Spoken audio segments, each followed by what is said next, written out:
Haji Ali Al-Ta'i, Suhair Al-Ta'i, Haj Subairi, and inshallah all of the mu'mineen and mu'minat. Bismillah ar-Rahman ar-Rahim.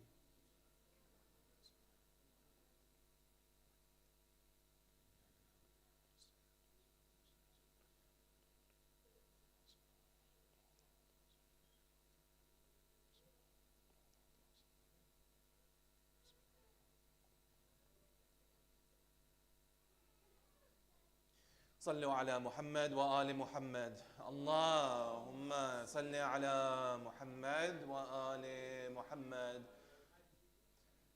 Brothers and sisters, we now are coming to somewhat of an end of our discourse. We have covered, alhamdulillah, more than half of the themes of the Furu'id-Din. We covered Salah, we covered Siyam, we covered Hajj and Jihad. Now we move on to, I would say, a very interesting juncture, which is that of Khums and Zakat.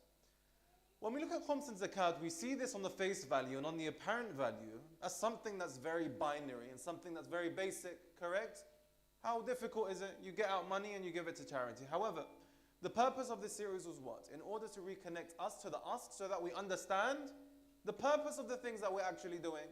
We understand the reasonings behind the a'mal that Allah subhanahu wa ta'ala has given to us so that we can further develop within inside our pursuit of it. So when it specifically comes to this mawdu' of zakat and khums, it's underpinned by a much larger subject. And that larger subject is one of the, we would say, essential usul al-din. Remind me, brothers and sisters, what were the usul al-din? The first was tawheed, the next was adala. This is the mawdu' that underpins the entirety of zakat and khums. When we speak about adala, respected brothers and sisters, and when we speak about justice, I ask you the question, why have the Shi'as deemed adala to be so important that they extracted it as a separate usul? Correct? If you look at the usul al-din of the remainder of our brothers and sisters in the religion, it's just tawheed, nubuwah, qiyamah. So of course, in addition to imamah, the Shi'as have also added adala to this instance.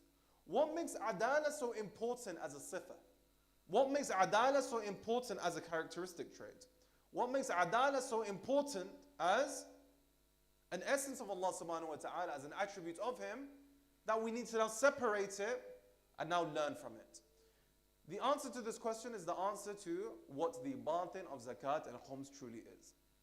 When looking at justice, we need to look at many things, correct? If I ask you, how would you define justice? You would say that it's a very multifaceted definition, correct? It's not just, for example, political arenas, it's not just economical arenas. We would say in our lives we try to exercise justice. In our lives we try to exercise what is right and we try to stay away from what is wrong. So when Allah subhanahu wa ta'ala's name of the adl aspect of His name is being brought out, we see here that this is something that we really need to take a deep dive into. So in the religion of Islam, divine justice is very closely linked to Tawheed. Inextricable link between the two. Tawheed and Adala are 2 points that can't be separated. Of course, none of them can be. However, there's a relationship between these two that does end up very interesting.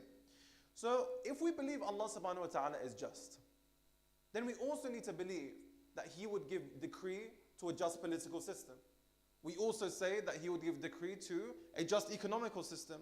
We also would say that the political systems and everything that we see on a societal level should be out of adala, correct? Now that being said, that is why we need to have a just society to maintain what? To maintain the justice of all individuals. If I am saying everybody in this room is entitled to the same rights, the only way that can be enforced and the only way that can be implemented is if we have a just system in order to propagate that, correct?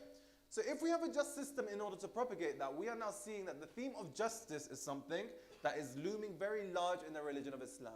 Very large in the religion of Islam, correct? When we look at Adala, when we look at what Imam Hussein stood for, when we look at what all the Ma'sumin stood for, there was an overarching theme of justice. There was an overarching theme of Adala. We need to keep this at the forefront of our minds when we actually look upon even far'i matters such as zakat and khums. So what's the relation between justice and zakat and khums? What's the relation between divine justice and zakat and khums? In order for us to understand this, brothers and sisters, I'm going to take a bit more of a deeper dive into what divine justice entails. And once we come out of the latter end of that, we will then understand what the link is with divine justice and zakat and khums. Salawat ala Muhammad wa ali Muhammad. Allahumma salli ala Muhammad. So we have now seen that the purpose of the Anbiya and the purpose of the Ma'soom was singular. To establish justice on earth, correct? Establishing justice on earth is the purpose of the entire enterprise. 124,000 prophets. How many saints, how many people came after? Bearing all of this in mind, we say that Islam is very much a religion of justice. However, can we truly say this, brothers and sisters? Can we truly say Islam or any religion or a God can be just? Because we live in the Western world, correct? And living in the Western world, we are faced with many confrontations. What's the first one? You say that your God is just, X amount of people just died in a tsunami. That's a pretty good reason. You say that your God is just, this child just died of bone cancer. That's a very compelling reason. You say that your God is just, but this individual just died in something that had nothing to do with them. So now where is the adala coming to play? Either your God is just and these things shouldn't be happening, or he isn't just and these things are going into play. So now how do we liaise the relationships between these two? How do we justify the evil in the world, brothers and sisters? That's what we need to try and answer. The evil that we are currently seeing in the world, how can we liaise that with a just God? Because that's a very, very pertinent question. How? Either the God is not just and evil can exist, or he is just and evil should not exist. So why do we live in this world full of calamity and disaster, full of peril, full of pain and full of grief? We live in this world and we say at the same hand God is just. So where is the justice here? If I have not done anything wrong, if I have not partaken in anything that makes me responsible for the grief that I am getting, what kind of justice is this, brothers and sisters? Correct?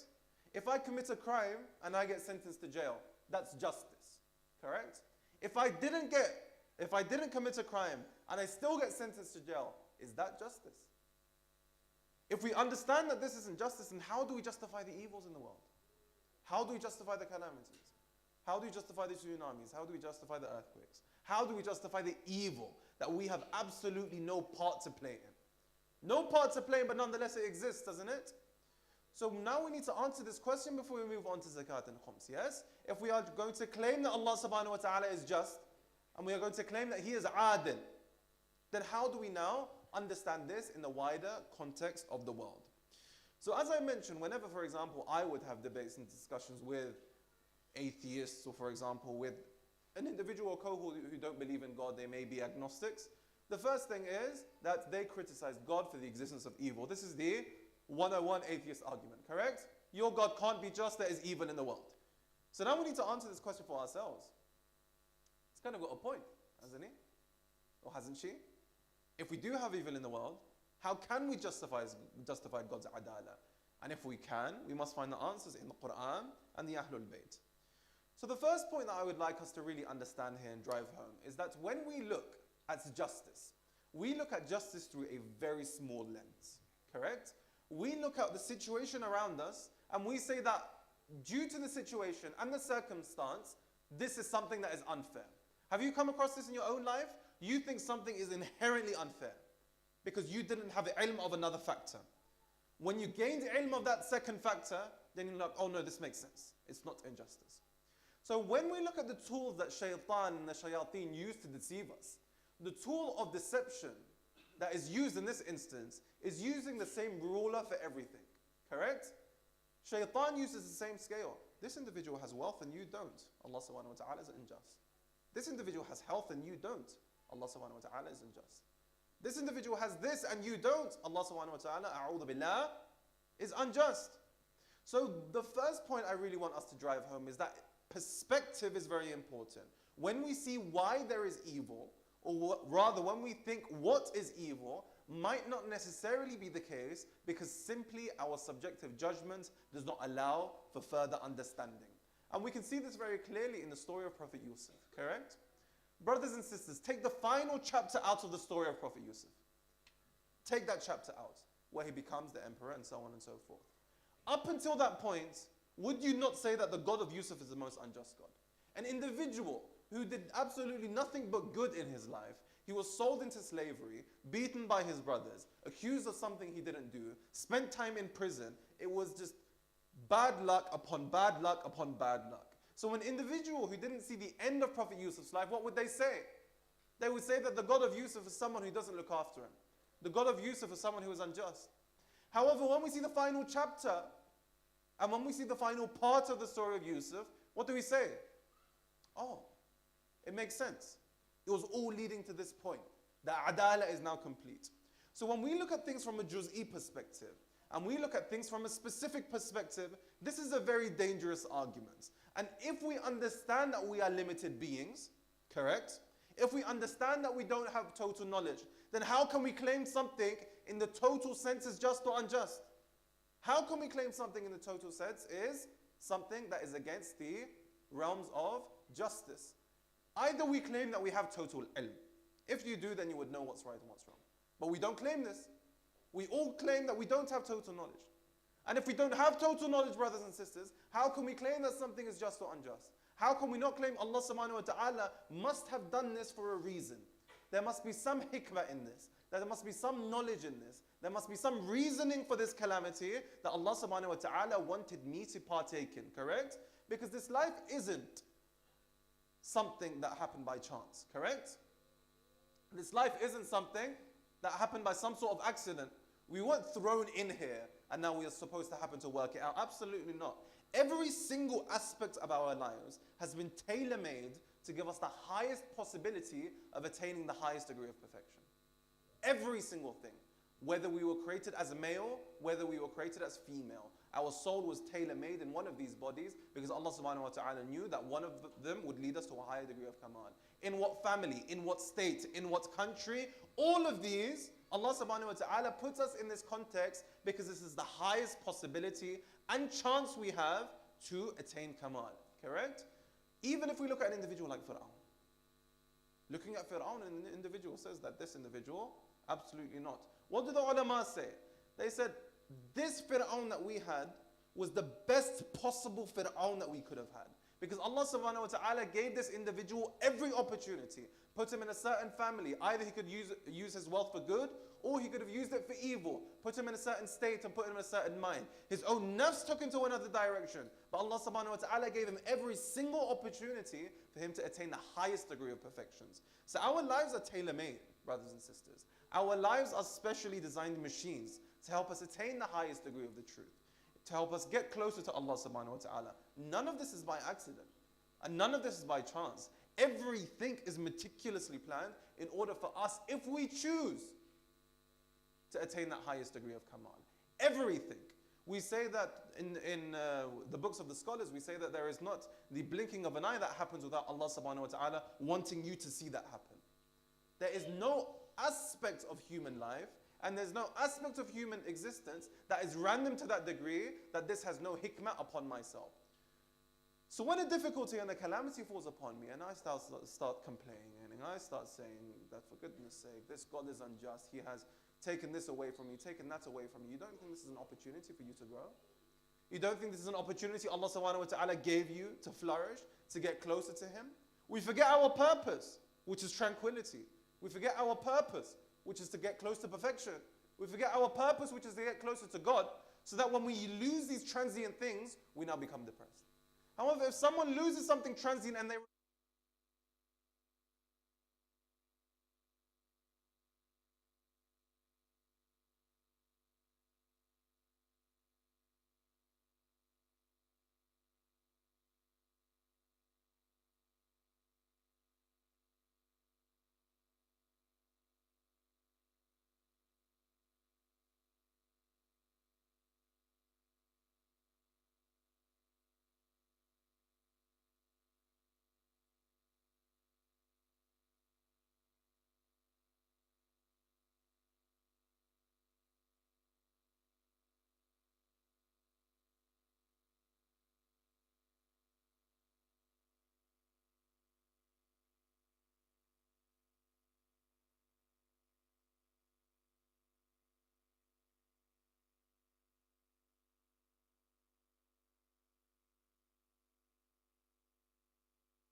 individual who is complacent, they forget about their purpose. Yes? An individual who is complacent, they forget about their goal. The analogy I use is if someone is driving a car, correct? And the road is straight and there's no speed humps, there's no cameras and there's no distractions. What's going to happen? You're going to get tired. You're going to get fatigued. You're going to make mistakes, correct? However, when we put speed humps and we put cameras and we put boards and we put things to bring your attention back into line, your attention is focused and you keep on driving. Allah subhanahu wa ta'ala puts these things in our lives so that we don't forget our purpose. We veer off the track. And then when something befalls us, we bring ourselves back on the line. And we've all been through this. If anyone's lost a loved one, if anyone's lost a family member, you must have the day before been going through your normal life.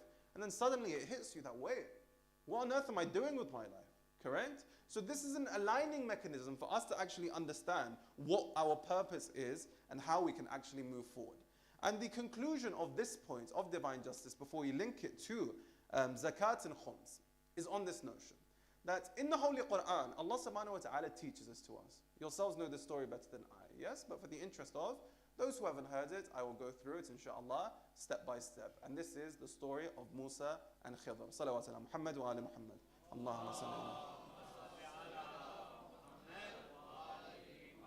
To make a long story short, in the Holy Quran, Allah subhanahu wa ta'ala goes to Prophet Musa.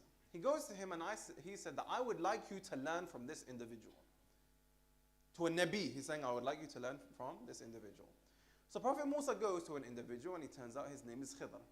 He goes to him and he says that I have been commanded by Allah subhanahu wa ta'ala to learn from you.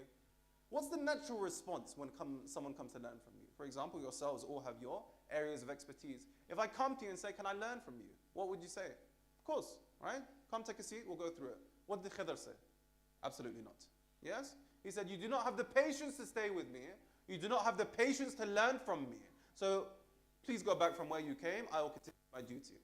Prophet Musa said, no, I've been commanded by Allah subhanahu wa ta'ala. I really have no say in the matter. So I do ask you very politely, please can I learn from you? He said, you can learn from me on one condition. He said, what? You do not question what I do. You do not question what I do at all. He said, okay. So the first step of the journey, Khidr and Prophet Musa, they went forward and they saw an individual. When they saw this individual, they saw that there was boats behind them and there was an island in the distance. So the first thing Khidr did, he went inside the boat and what did he do? He got a very big knife and he cut a hole at the bottom of the boat. Prophet Musa is very naturally at this point in time saying that, what on earth do you think you're doing? Right? This is something that doesn't belong to you. You're now vandalizing it and this is now going to be problematic for the individual. What did Khidr respond with? I told you not to question my actions. They move on to the second of the third junctures. And at this point in time, they see a young boy and he is running. This young boy, when he is running and he approaches the area where Musa and Khidr are, what does Khidr do? He gets out a knife and he takes his life. Musa very understandably at this point in time is saying, what on earth is going on? This boy did nothing and you are taking his life. This is something that is entirely unjust. This is something outside of Adala. This is something that is not part of the religion of Islam. I've been told to learn from you. You're causing nothing but mischief. What did Khidr say at this point in time? I told you not to question my actions. They move on to the final point. And they enter this area. And when they entered the area, they asked for some food because they were quite hungry. The villagers refused. So upon leaving the village, they saw that one of the walls in the village were broken. So Khidr at this point in time, he got all the raw materials from his own expense and started rebuilding the wall. Musa was like, wait, they didn't show us any hospitality. You could have got paid for this work and you built it anyway. What's the reasoning behind this? He said, for the last and final time, I told you not to question my actions. They now leave. And before they separate, Khidr said to Prophet Musa, I will now leave. However, I will tell you the reasonings behind my actions. Action number one, I cut a hole at the bottom of this boat because this individual was about to put all of their wealth in this boat. This boat was about to go to that island. And that island has a tyrannical king who takes all of the wealth of the individuals who get there. So I wanted this individual to take this wealth, take it back to their family so they could actually use it. I said, okay, that's a fair justification, but what about the boy? You just killed him. There was no possible justification for that. They said this boy had just left the folds of Islam, left the folds of Tawheed. And this boy was now becoming a facade for himself and a facade for his family. So I took his life so that his parents may get the opportunity for salih children in the future. And I took his life so that he may get the opportunity for salvation in the akhirah. If he stays here and continues sinning, the salvation chance becomes very low. However, if this decree is now taking place, then there is a possibility of salvation in the akhirah. Okay, but the war. What possible reason is there for doing what you did? He said, underneath the ground here, there was gold. And this gold was left behind by a father. And that father just recently passed away. So I wanted to build this wall so that when the orphans come of age, their wealth is protected and they can go and actually use what is left behind. At this point, the story now ends in the Quran, and the moral of the story is this. When we question calamities and things and disasters that happen to us in our lives, we only question it from a lack of knowledge. And we only question it from a lack of ilm. If we had the knowledge of the entire picture, we would say, but of course, this is the only thing that I needed. This is the best thing that has been done for me. And this is the thing that's going to get me closer to God. But because we have a very limited vision, and we can look at life through a keyhole, when we look at life through a keyhole, we say that this is very unjust because I didn't do this. But if you open the door and now you have the entire view in front of you, then you see, oh, the reason this happened is because this third factor was coming into play. Or the fourth factor was coming into play, so on and so forth. So when looking at the matter of divine justice, we see very clearly that absolute evil is something that we deny as a notion entirely. Your subjective definition of evil is Allah subhanahu wa ta'ala's opportunity to help us grow, correct? And I'm not talking again about the free will of us. If, for example, an individual who has free will exercises evil, this is not Allah subhanahu wa ta'ala telling him to exercise evil. This is them out of their free will failing in the jihad al-akbar. However, the circumstances out of your control around you, they're the instances that I'm talking about. How do you react to the scenario rather than letting the scenario react to you? Salawat ala Muhammad wa ali Muhammad.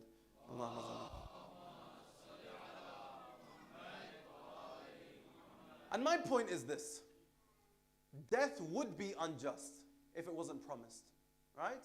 For example, how many people died in a tsunami? How many people died in an earthquake? How many people are dying here and how many people are dying there? We need to address the injustice. If an injustice is happening, for example, in Palestine right now, we don't say, oh, this is God's decree, we need to roll over and move forward. Absolutely not, right? Justice needs to be established. But I'm talking about particularly on the case of death, right?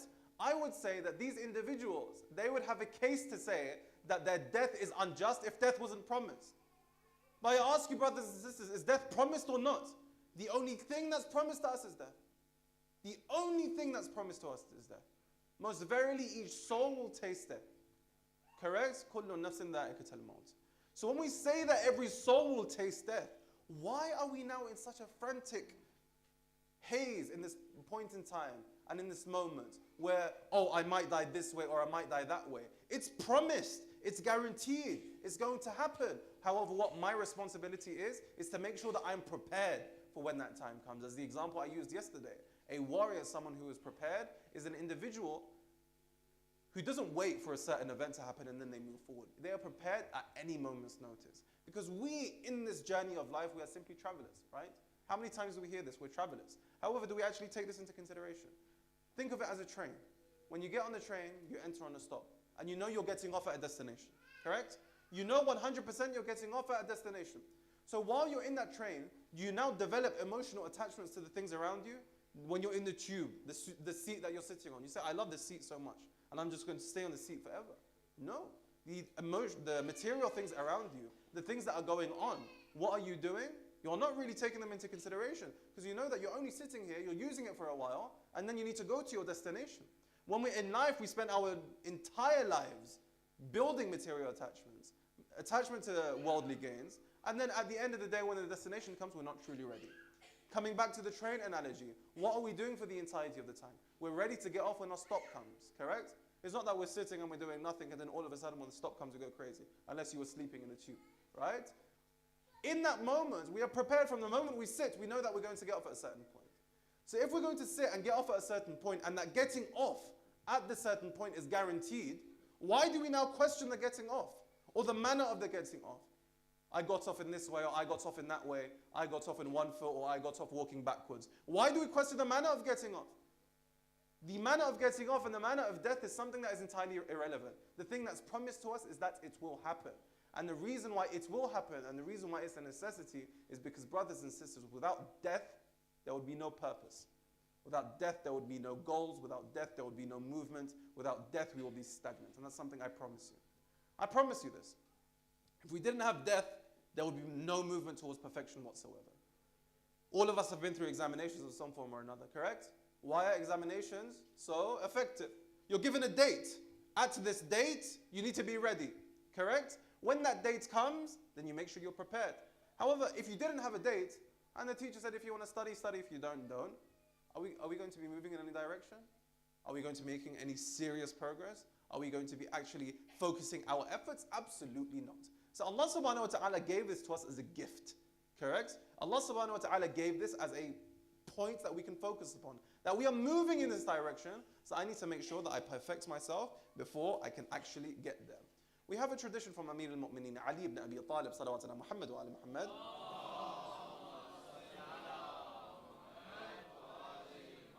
where he states that justice is placing everything in its appropriate place. The best definition I've ever heard for justice. Justice is placing everything in its appropriate place.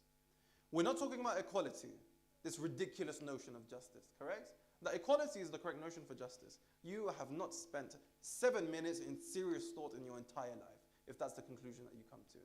If we look at the Imam's definition of what justice actually is, balance, then we see balance of all things is what we need to take into consideration. Balance of human rights, balance of human affairs, balance of human and balance of the wealth around us. So understanding that justice is putting everything in its appropriate place, justice is putting everything in its appropriate spots, then we move very easily and smoothly into our mawdu' of today, which is that of zakat and khums. Allah subhanahu wa ta'ala has legislated justice on a social level and on a personal level. So when we see the inequities around us, brothers and sisters, we see that the inequities that we see around us need to be addressed by the religion of Islam. And if they're not, then we have an inefficient system, correct? If you look at communism, if you look at capitalism, if you look at socialism, we will say all of them have some degree of wealth management, correct? Of how to address the people who are less fortunate in society. So if Islam doesn't address this, then we would say it's an imperfect system. However, alhamdulillah, Allah subhanahu wa ta'ala, He has given us the system of zakat and He has given us the system of khums. And looking at the system of zakat and looking at the system of khums, we can say that this now establishes the justice that we have. Because currently, what do we see? We see massive wealth inequalities. The wealth inequalities that we see are absolutely astronomical. We see that only a few percent of people in the world own 70% of the wealth. And we see that 2.7% are entirely wealthy in this instant. However, if we look at the remainder of society, they are not living in actual ease. So Allah subhanahu wa ta'ala, in attempts to equalize the system, He has now introduced zakat and He has introduced khums. And zakat and khums, they have a social dimension, of course, which we will discuss briefly. However, the purpose of this series is what? To reconnect us to the inner essence of the a'mal. So what's the personal dimension of it? That's the question we need to understand. Me taking my card out and tapping it, me giving money, what's the personal development and what's the personal kamal I get from actually giving khums? What do I need to bear in mind, and what is my batini development when I actually develop in this certain sphere? So that being said, we see that khums itself, Arabic, the semantically from, of course, khams, and it means 1/5. Well, you need to give 1/5 of your wealth in a certain prescribed manner. Zakat, the same thing. A different percentage, a lesser percentage, but nonetheless is on different items. I won't go into the ahkam of zakat and khums right now because it's beyond the scope of today's discussion. More pertinently, I want us to understand, what does Allah subhanahu wa ta'ala want us to gain? That's the question, is it not? What does Allah subhanahu wa ta'ala want us to learn? What does Allah subhanahu wa ta'ala want us to understand by practicing and involving ourselves in this, we would say, act of giving khums or giving zakat, and the utter importance of it? We see the importance of these things negated. Why? Because we don't understand the dala'il behind it. So, for example, giving money, it doesn't matter. However, when you understand the actual reasonings why Allah subhanahu wa ta'ala has prescribed this treatment for you, we see very clearly that there is a reason behind it. Brothers, inshallah, if all of us can just, with a loud salawat, move one step forward, that would be brilliant. Salawat ala Muhammad wa ala Muhammad.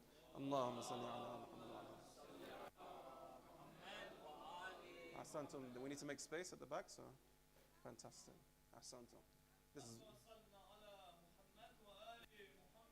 Allahumma salli ala Muhammad wa ali Muhammad. Ajib. is more intimate, isn't it? So continuing with our discussion, khums and zakat itself. And we can add sadaqah to this charity too, this manner too, right? These 2, 3 things. What is it about them that I actually need to gain lesson from? Because it can't just simply be giving money. There has to be a reason of giving that money, correct? As I said, Allah subhanahu wa ta'ala is the best of all pharmacists, correct? He knows your illness and He knows how to diagnose it. And one of the treatments that He has given us is, of course, salah and siyam, of course, hajj and jihad, however, zakat and khums as well. However, what particular illnesses is it targeting? What particular illnesses is Allah subhanahu wa ta'ala trying to avail by legislating this action upon us? By legislating this amal upon us?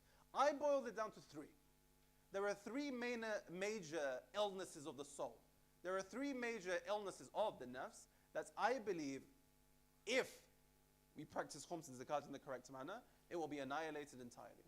The first is attachment to worldly goods. The second is selfishness. And the third is greed. So now, inshallah, to conclude our talk, as I have run out of time, we will now go through each one and then, inshallah, wrap up our discussion for the day.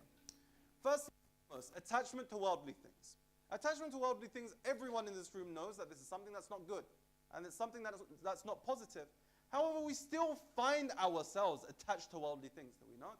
We buy a watch that's very nice and it's difficult for us to give it away. We buy a ring that's very good and we find it difficult to give it away.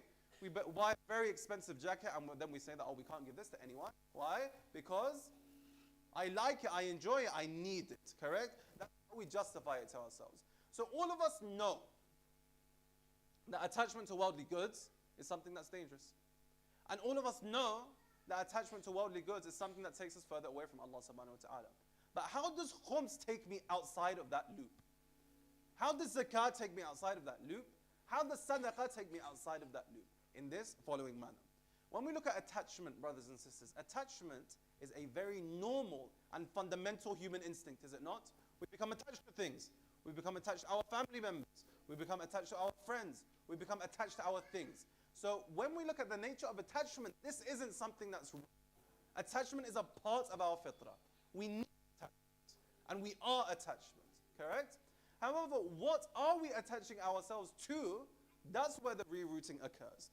So when we look at things that we attach ourselves to, whether it's a car, or whether it's a house, or whether it's our clothes, or whether it's our ornaments or garments, anything that it may be, the reason Allah subhanahu wa ta'ala has so much emphasis on the fact that we should not attach ourselves to these things is why?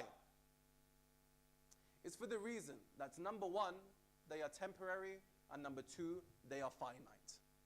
This is the reason that we need to stay away from all that is material. This is the reason that we shouldn't build attachments to these things, because they are temporary and they are finite. If you build an attachment to something that is temporary, if you build an attachment to something that is finite, what is the end result of this? Sadness. What's the end result of this? Despair. So the reason we feel this despair on a daily basis, brothers and sisters, is because we have attached ourselves to things that are temporary and finite. We have attached ourselves to things that doesn't have sustainability. Correct? For example, if someone has a pet and you're incredibly attached to that pet, correct? Incredibly attached to it. Cats, definitely not dogs, inshallah. Goldfishes, so on and so forth. You're attached to these things. After the cat passes away or after the fish passes away, what happens? There's a real sense of grief.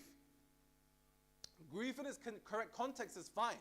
However, despair coming out of attachment to material things, this is something that is entirely nonsensical. None of us want to feel despair, right? None of us here are saying, yeah, actually despair is for me. And the only solution is Allah subhanahu wa ta'ala has given us the prescription that taking ourselves away from attachment to the temporary, taking ourselves away from the attachment to the finite is something that's going to give you sustainable truth and sustainable happiness, so to speak. And happiness, as we know, is not something that we desire. And happiness is something that we actually try to superficially create. So the imaginary happiness that materialism tries to drive into is what actually drives us into misery, right? And bear emphasis upon the words, the imaginary happiness. When you buy something new and when you buy something nice, there is happiness, let's be honest, right? However, we need to understand that this happiness is imaginary and this happiness is temporary. Why? Because the thing that we have attached this happiness to is logic, right? It's common sense. If you attach yourself to something that is temporary, and if you attach yourself to something that is finite, is there sustainability within inside this? No. So if we understand that there's no sustainability within inside this, why do we keep on falling within inside these circles and wonder why we don't feel great? And wonder why we don't feel satisfied? And wonder why we don't feel closer to Allah subhanahu wa ta'ala when we are steeped within the temporary and the finite? Allah subhanahu wa ta'ala is saying that attachment is fine. Attachment is great. However, logically, would you want to attach yourself to something that is temporary or finite, or infinite and eternal? What's more sustainable? As a business decision, brothers and sisters, do you want to attach yourself to something that is temporary or finite? Or eternal, that never ends, infinite? Which one would we actually go for? There is not an individual in this room who would not choose the latter. There is not an individual in this room who wouldn't. So now that we can logically rationalize why we need to stay away from all that is material and the attachments that we have, we can see the ahadith and the riwayat, for example, from Amir al-Mu'mineen Ali ibn Abi Talib, salawat ala Muhammad wa ala Muhammad,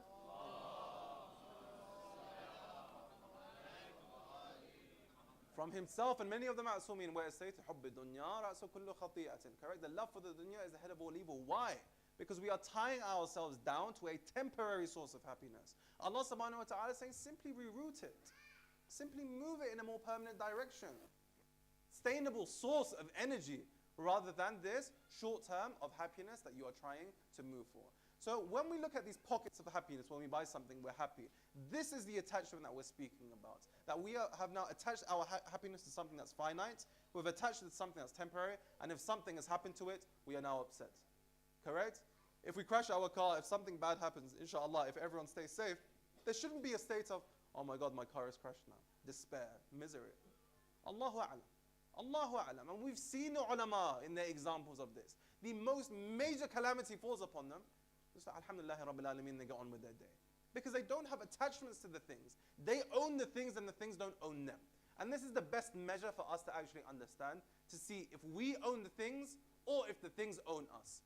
If we can easily give our possessions away, that is the best given factor, that is the litmus test of seeing if you have an attachment to your things or if your things own you. If you can easily give it away, you don't have attachment, correct? If you can easily give it away, then you know that this is not something that you are emotionally invested in.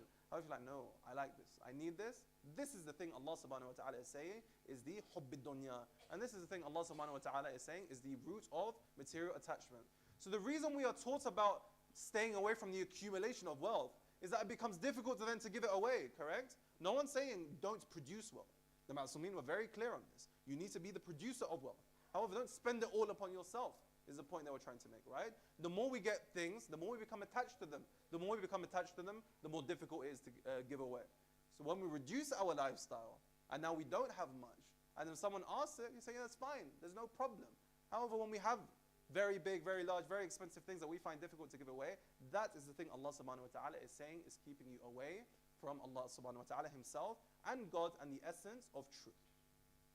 Now, we spoke about attachment and we spoke about temporary things. However, I said that there are 3 diseases that khums and zakat target, right? So the first is attachment to material things. We move forward from this. From that, onto the topic of selfishness. When looking at selfishness, what does zakat and khums got to do with alleviating that selfishness? What has zakat and khums got to do with actually pulling that selfishness away? When we look at selfishness, we understand that it comes from the Arabic word shuhha, correct? And when we look at that, we see that it's intrinsically linked to selfishness and stinginess. These are 2 words that come out of this root. So this root now defines 2 stages, and the 2 stages are stinginess, and the second one is, of course, selfishness. The amount that the religion of Islam speaks about staying away from an individual who is stingy, that speaks about an individual who does not spend their money, an individual who does not spend money on their wife, spend money on their kids, so on and so forth. The amount of ta'keed upon this, we understand the importance of zakat and khums here. Because it states, and there are very, very, very strict, very tond, we would say, traditions that state an individual who is bakhil is an individual who is distant from God. We say, what's stinginess got to do with God? We will see in this instance that there is a very intrinsic relationship. We have a materialist me first mentality, correct? In the modern world, we have this, oh, it's okay for me. I like it. It's great. Don't worry about anyone else. It's just you, correct? We have this materialist, me first mentality, where we say that, oh, it's just about me. So when we say it's just about me, and on the equal note, when we say to someone else, oh, don't worry about anyone else, you just do you, we understand that this instance is something that is the root of selfishness. Because from here, you're not taking into the account the needs and considerations of other people. You're simply saying, I'm the most important part of the story. You're the most important part of this story. Forget the opinions of all others. It's not really important. I'm not saying listen to things that are nonsensical. But if you are doing it's telling you and giving you good advice, that you should stay away from it. And we still partake in it, saying that no, only my opinion matters. That's the root of selfishness. And Allah subhanahu wa ta'ala is saying, in the act of giving khums, and in the act of giving zakat, we alleviate ourselves from this selfishness. We take ourselves away from this self-centricity. And when we take the self-centricity away, we now become part of the ummah again. So the psychological reasoning behind giving the khums, first of all, is to detach ourselves from all that is material and all that is worldly, correct? We are giving the thing that we love the most, money, right? You are giving the thing for the sake of Allah that you love the most. This itself now gets you closer to God. The second point, by me giving money, by me giving zakat, by me giving khums, I'm not talking about the social dimension, I'm talking about the personal dimension. I am alleviating myself of selfishness, which then develops into stinginess. So in actual fact, there's 4 diseases that have been targeted by the virtue of zakat and khums. We conclude upon greed, brothers and sisters. When speaking about greed, we would say that this is definitely an issue that exists, correct? Whenever we think of greed, we almost have a caricature in our mind of a cartoon character who has piles of money behind them and they keep on consuming. However, it's much more nuanced than this, right? When we look at greed and when we look at accumulation of things, can we, don't answer this is between you and God, can we say that we need every single item that we have within inside our house? We need, not want, need. Allah subhanahu wa ta'ala says, keep the things that you need. Do we actually need them? Or is it simply an accumulation? If it's an accumulation, brothers and sisters, this is one of the first signs of greed, correct? That this is something that you are taking excess to requirements. This is something that you are taking excess to what you need. Someone may take, but I'm not taking away from someone else, right? It's not as if there's a pot of food and I'm taking more than I need and the other people are hungry. Of course you are. What happened to haqqun nas? What happened to the rights of the people? What happened to the rights of the individuals around you, of that wealth that you spent? Couldn't you have spent it on other people? Couldn't you have spent it in the way of Allah subhanahu wa ta'ala? Couldn't you have spent it in, for example, when we look at the divisions of khums and zakat, in the charitable organizations that are running, in all of these institutions that are so successfully propagating the religion of Islam and using the message of Tawheed to better ourselves as an individual?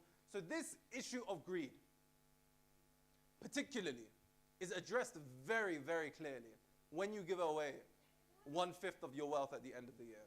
When you give away that percentage of zakat, when you have accumulated a certain amount. When you do this, there's this purification, right? We constantly hear this. When we read the traditions about zakat and we read the traditions about khums, it's always purification. Give zakat so that you may purify your wealth. Give khums so that you may purify your wealth. Give these things for the way of Allah so that you may purify yourself. What's the purification here? This is the purification here. You alleviate yourself from worldly possessions. You alleviate yourself from the sin of selfishness. And you alleviate yourself from the sin of greed. And the issue with greed is this. You're never satisfied, right? The disease of greed is this. You can never be satisfied.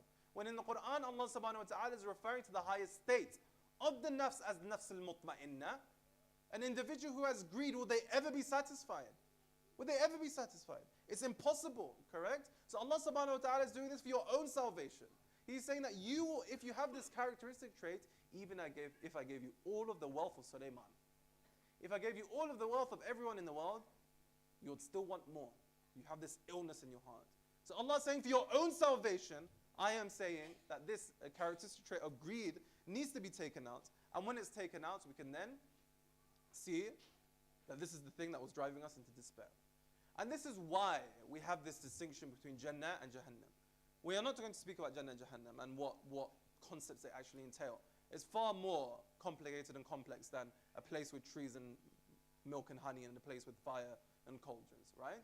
However, if we look at why an individual is assigned to heaven and why an individual is assigned to hell, we come back to the former point of justice. If Allah was just, He would put everyone in heaven. That's a good question, no?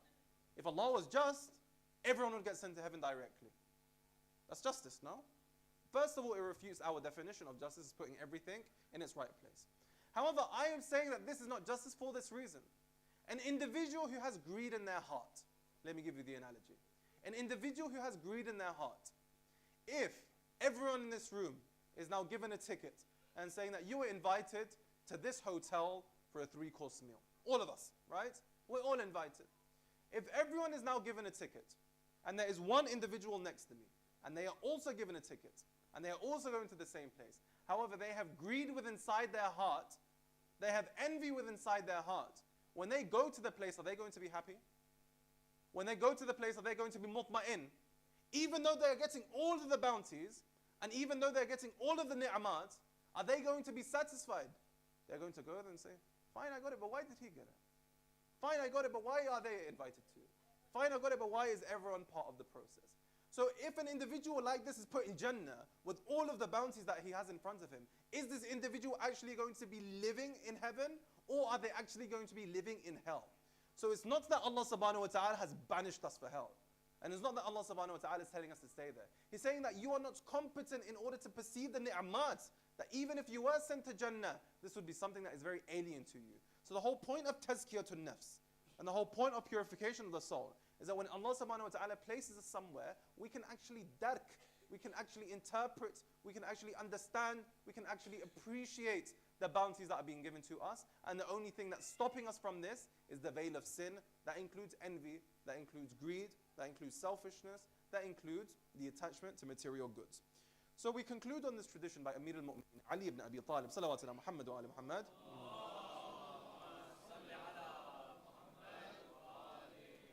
Where he states, a greedy person is a captor of humiliation, whose captivity does not cease, subhanallah, right?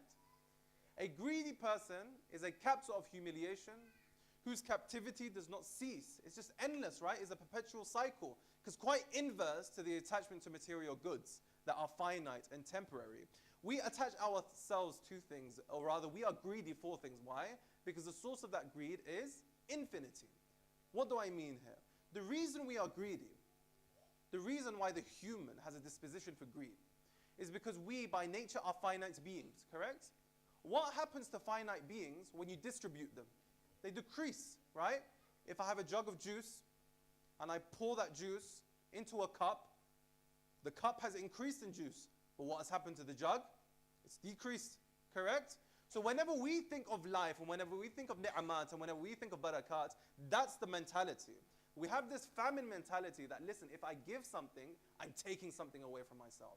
If I give something, I am losing something myself. However, the reason we think about this is because we are grounded in the temporary and the finite.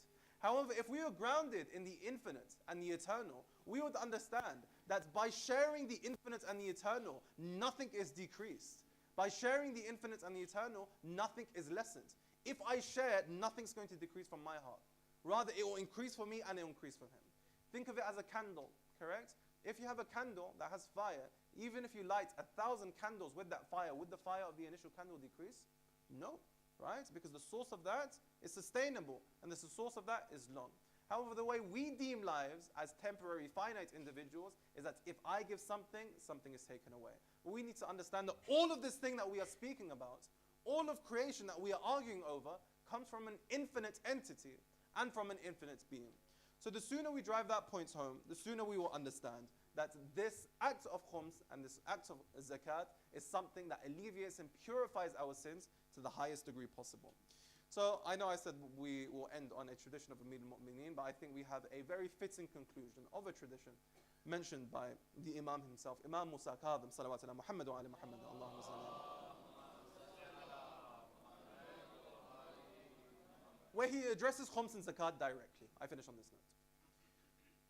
He addresses the points of khums and zakat directly, where he states, none shall be unable to undertake this obligation except those whose hearts have been tested for faith. No one. So the individual who does not participate in khums, and the individual who does not participate in zakat, the individuals who do not partake in this, we see the Imam himself saying that you will not be able to partake in it. You do not have the capability or propensity to partake in it until you have been tested, right? Your hearts need to be tested. So the Imam himself is saying that in this instance, those whose hearts have been tested for faith, those whose hearts contain faith, for them it's a very badihi matter, correct? For them it's a very clear matter. For me to maintain this faith, I need to make sure that I dispel greed from my heart. To maintain this faith, I need to make sure that I dispel selfishness from my heart. To maintain this faith, I need to make sure I dispel all notions of material attachment. And then he continues and concludes on this point where the Ma'asum states that khums is the key to your sustenance and the purification of your sins. The same point is being made here. This aspect of purification is directly pointing out the different elements of our nafs. When we look at the book Gunah Kabira, right, the greatest sins, we see the different illnesses of the soul, and that's how we need to address it. These different illnesses that we have them within inside us. If we have a normal illness, we go to the pharmacist and they prescribe us a separate medicine for each illness, correct? It's the same with Allah subhanahu wa ta'ala. We have many illnesses, maybe greed, maybe shirk, maybe whatever. However, Allah subhanahu wa ta'ala has also in His hikmah, where there is a disease, we have a tradition, there is a treatment for it. So if there is a disease of attachment to material things, selfishness or greed, from here we understand Allah subhanahu wa ta'ala has given us the cure for this in zakat and in khums. May Allah subhanahu wa ta'ala inshallah grant us all the tawfiq to pay our zakat and our khums in the way of Allah subhanahu wa ta'ala. May Allah subhanahu wa ta'ala inshallah grant us the tawfiq to be of the sarbaz of Imam Sahib al-Asr wa zaman when the time may come. And may Allah subhanahu wa ta'ala inshallah grant us the tawfiq to succeed in our ultimate endeavor, which is jihad al-akbar. Inshallah tomorrow we will continue with our series on tawalla and tabarra, and the day after we will conclude our series on amr bil ma'ruf and nahy anil munkar. Wa akhir da'wana walhamdulillahi rabbil alamin. Salawat ala Muhammad wa ali al-tahirin.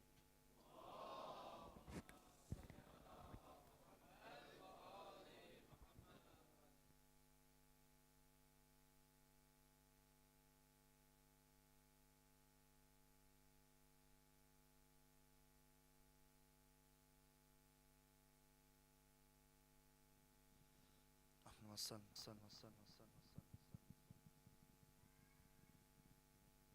على محمد وآل محمد.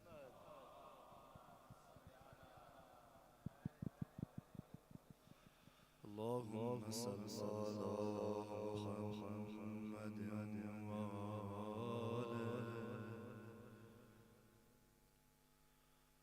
محمد.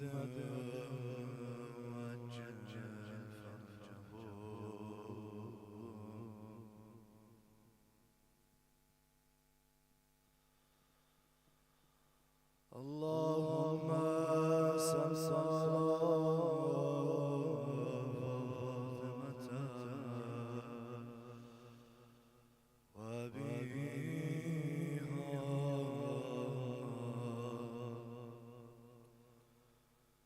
وبنيها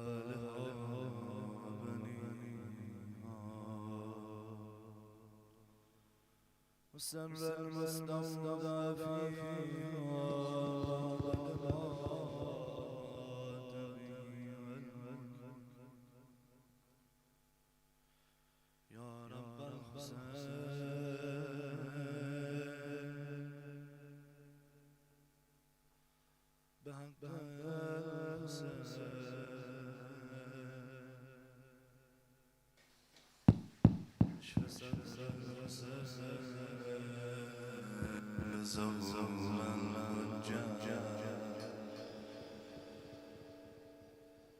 يا رب الرجاء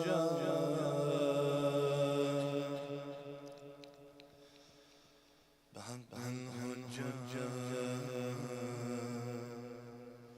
اشف صدر الرجال زول الحجاج. أين إخواني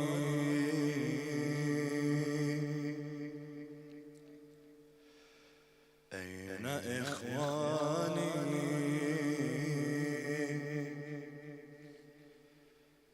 أين إخواني الذين ركبوا الطريق ومضوا على الخط. أمير المؤمنين النهج البلاغة in the sermon 182 of the Peak of Eloquence. Naqvi bin Kalali narrates He stood upon a stone and Kufa. He began to give a khutbah. He began to lament. Who is lamenting, Ya Abul Hassan? He began to lament about his companions, about whom he has lost. He began to cry out, Ayna ikhwani, Ayna ikhwani, Ayna ikhwani alladhina rakibu tariqa wa madu ala al-haq. Ayna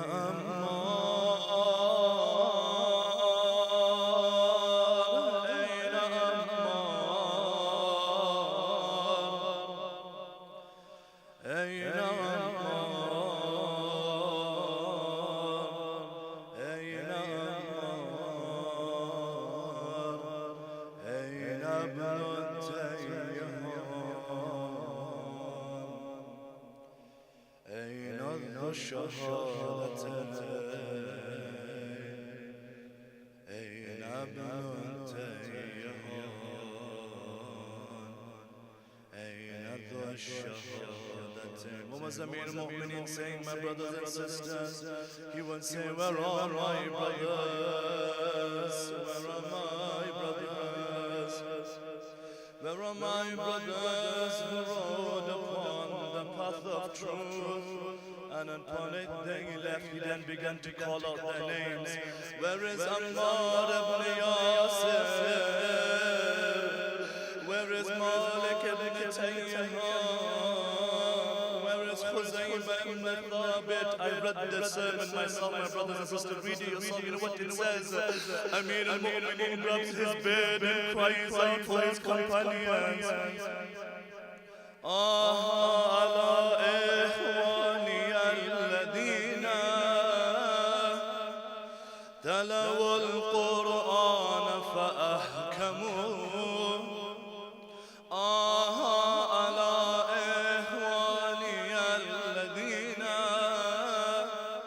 تلوا القرآن فأحكموه على إخواني الذين وتدبروا الفرد فأقاموا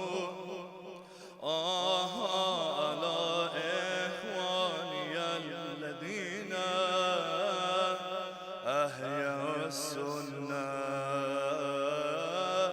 وأماتوا البدعة دعوا للجهاد فأجابوا ووثقوا بالقائد فانتبهوا. What do you say, Amir al-Mu'mineen? How does he call his companions? Oh, my brothers who recited the Quran, mastered it. Oh, my brothers who performed their duties. Oh, my brothers, when jihad was called upon them and they answered me. Oh, my brothers who called me their master and answered me. Oh, what ghurba you went through, Amir al-Mu'mineen. What loneliness did your master go through, my dear brothers and sisters. Today is the 21st of Ramadan. Look at the ghurba of Amir al-Mu'mineen. He has lost Biqdad, he has lost Salman, he has lost Habib. One by one, his companions killed, exiled for the love of Amir al-Mu'mineen. But there is one name he keeps calling out in the night towards his martyrdom. Zahra, ya Zahra, Ya Fatima to Zahra. Oh, my beloved Fatima, oh, my beloved wife. He calls her name upon his deathbed. Today, Amir al-Mu'mineen is on his deathbed. He is surely remembering Fatima on her deathbed. How Amir al-Mu'mineen buried Fatima in the loneliness of the night. how Hassan and Hussein cried upon the body of their mother Fatima. Tonight is the night. Hassan is by his father, Hussein is by his father, Zainab, Kulthum are by their father. They are crying and lamenting. Look at Amir al-Mu'mineen. The city of Kufa is worried. You know who is worried after the Ahlul Bayt? The orphans are worried about Abul Hassan. Narrations say the orphans asked, what can we do to help Amir al-Mu'mineen? They said nothing can help but perhaps some milk. Narration state a line of orphans stood outside the house of Murtada with milk. Again they lose their father. Tonight we lose our father, dear brothers and sisters. Tonight come to the household of Murtada. Amir al-Mu'mineen is on his deathbed. The Ahlul Bayt surround him. The time comes nearer and nearer. The heavens are calling Amir al-Mu'mineen. Rasulullah is calling Amir al-Mu'mineen. Fatima says, Ali, return home, return home. But there is one thing left. Ali, say your last words to our children. Say your last words to my orphans. They say, Amir al-Mu'mineen said to his children, all my children, please leave besides the children of Fatima to Zahra. Abu Fadl, he was there. They say Abu Fadl, he was upset. He was disappointed that he could not stay with his father. He got up and began to leave the room. Abul Hassan says, Ya Abbas, where are you going? You are amongst the children of Fatima. Ajib, Ajib. He was not born from Fatima. He was from al-Baneen. But he is a gift from Fatima to Amir al-Mu'mineen. Not only Abul Hassan, to who else? Listen to what Amir al-Mu'mineen does next. He grabs the hand of Imam al-Hussein. He grabs the hand of Zainab. He places it in the hands of Abu Fadl. He says, Ya Abbas, I am giving you this amana. Ajib. Usually when there is siblings, the older sibling looks after the younger ones. The older brother or sister looks after the younger ones. But look at Abu Fadl. He gives the hand of Hussein. He gives the hand of Zainab. Come to Karbala, Ya Amir al-Mu'mineen. The way you cried out for Ammar, the way you cried out for Malik. You know what narrations say? Imam al-Hussein on the day of Ashura. The wounds weaken your Imam. Abul Hassan, come and look at Karbala. What happened to your son Imam al-Hussein? This amana you gave to Abu Fadl. He fell upon the ground. He began to lean against a spear. You know what he did? He began to look left and right and cry out, Aina Habib, Aina Dhuhair, Aina Wahhab. Where is my Habib?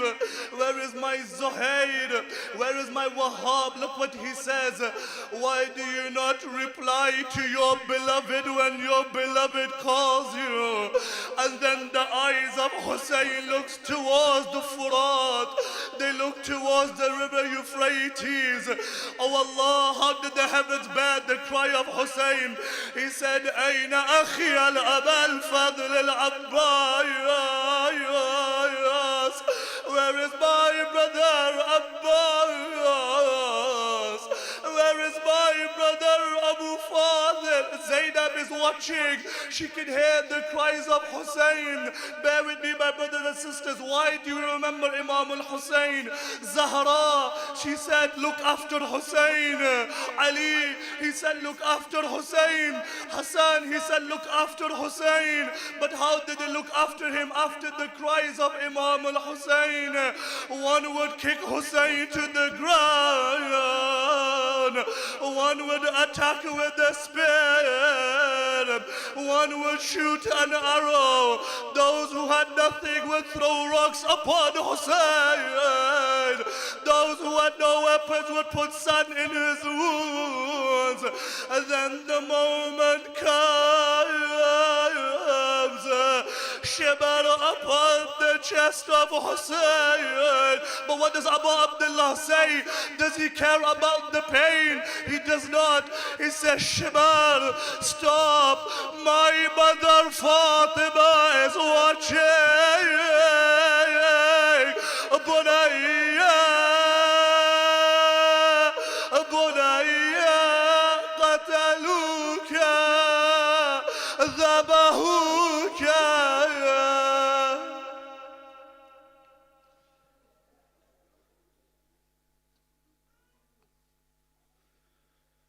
Sallallahu alayka ya Mawla.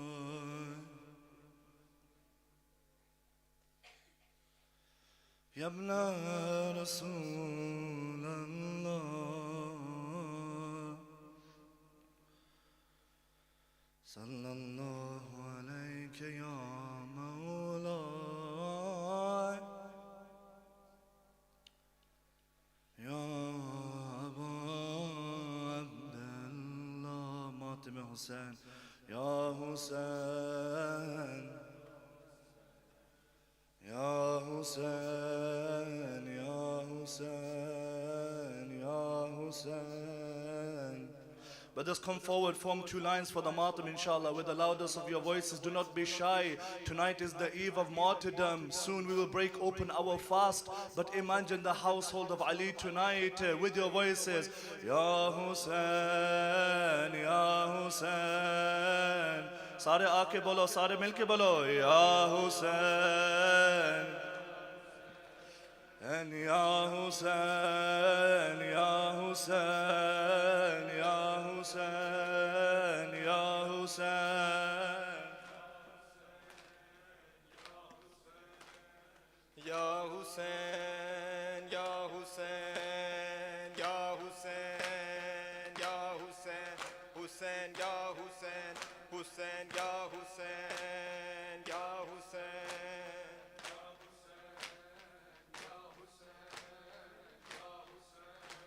رو رو کے علی کیوں لیتے ہیں زینب کا نام مصلی پر رو رو کے علی کیوں لیتے ہیں زینب کا نام مصلی پر رو رو کے علی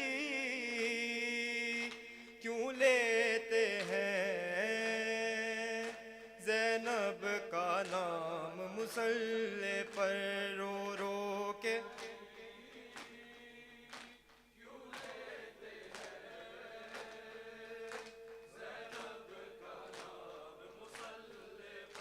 رو رو کے علی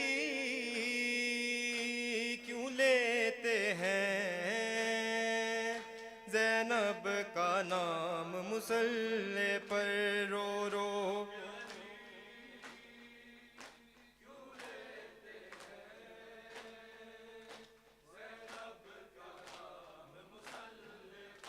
کیا یاد علی کو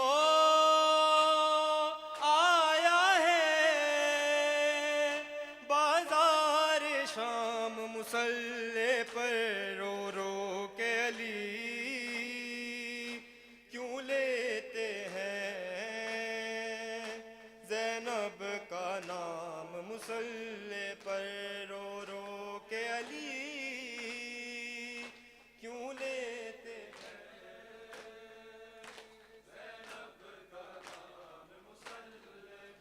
کیا یاد علی کو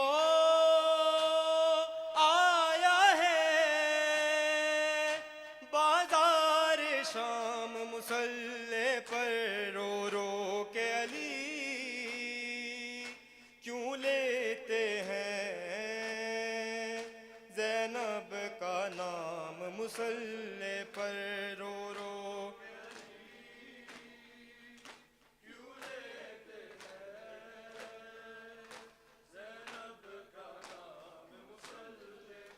خون جاری تھا زخمی سر سے روتے تھے نمازی صف میں کھڑے خون جاری تھا زخمی سر سے روتے تھے نمازی صف میں کھڑے کس طرح حسن نے رو رو کر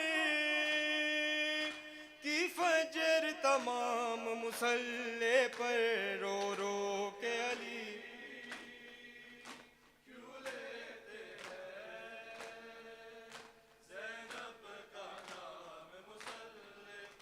رو رو کے علی کیوں لیتے ہیں زینب کا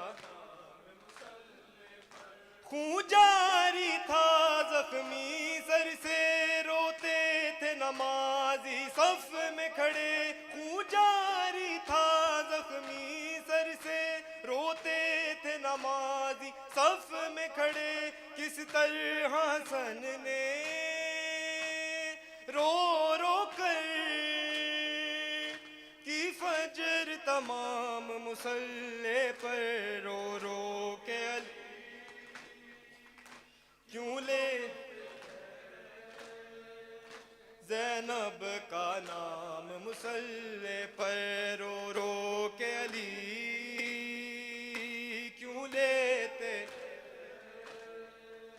زینب کا نام مصلے پر رو رو کے علی کیوں لیتے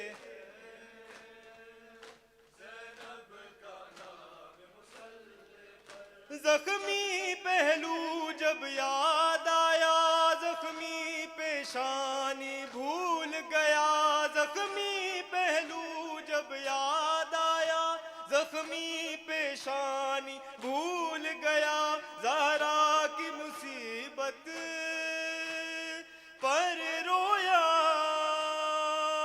مظلوم امام مصلے پر رو رو کے علی کیوں لیتے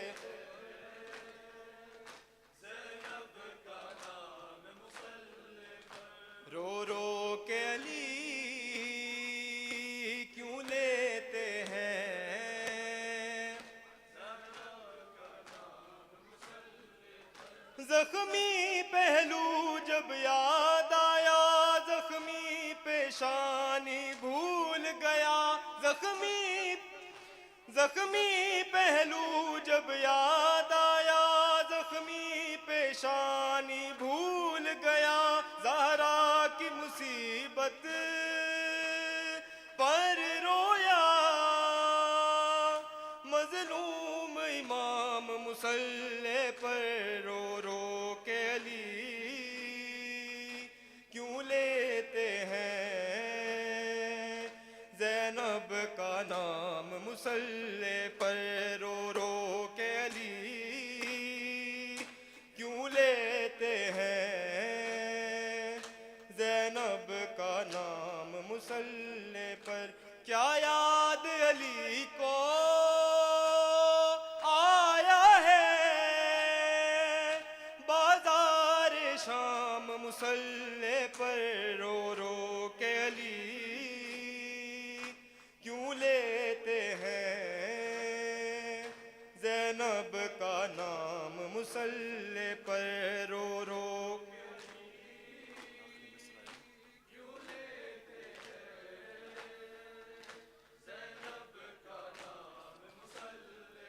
دیوار کعبہ بیٹھ گئی الحمد لہو میں ڈوب گئی دیوار کعبہ بیٹھ گئی الحمد لہو میں ڈوب گئی امت سے ملا ہے مولا کو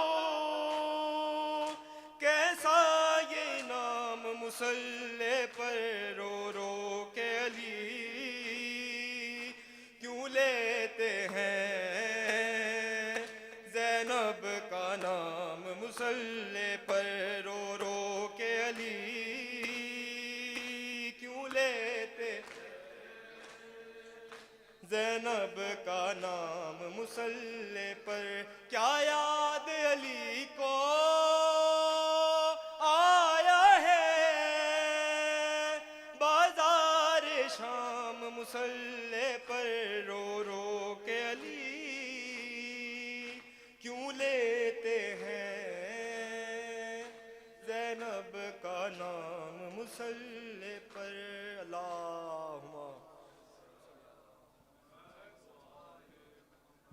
all your marhumin and marhumat, especially the marhumin and marhumat with the brothers and sisters from MYF Foundation, ELIF and Mancom, for all your marhumin and marhumat, especially for your Ammar tonight, recite the Surah Fatiha ma'as salawat.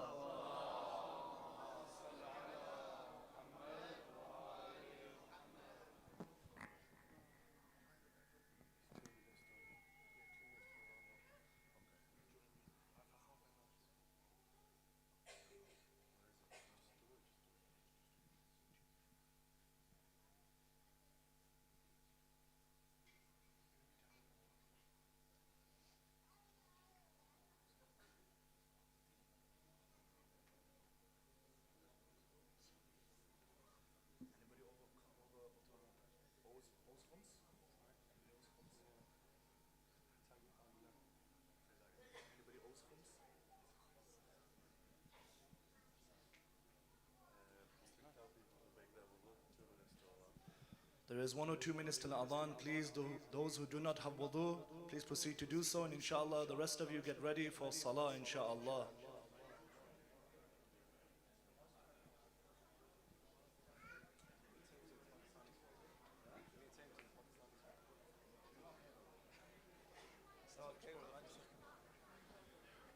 Brothers and sisters, turbas are just over there on that side, as well as the green mats. If you can help, roll them out.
I will keep repeating everyone to say salawat once everyone's sat down, we'll stop it. Sallu ala Muhammad wa ala Muhammad.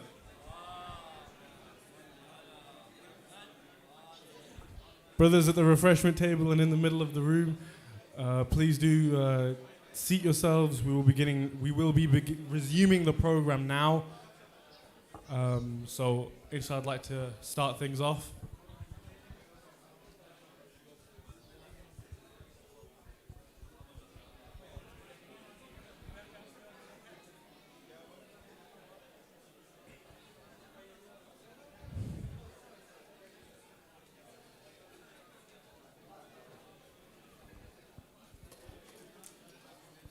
Sisters at the very back, brothers right in front of me, please do settle down. We will be starting.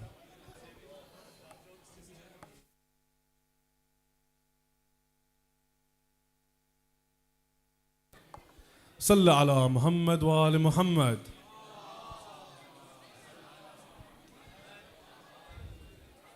Assalamu alaikum everyone.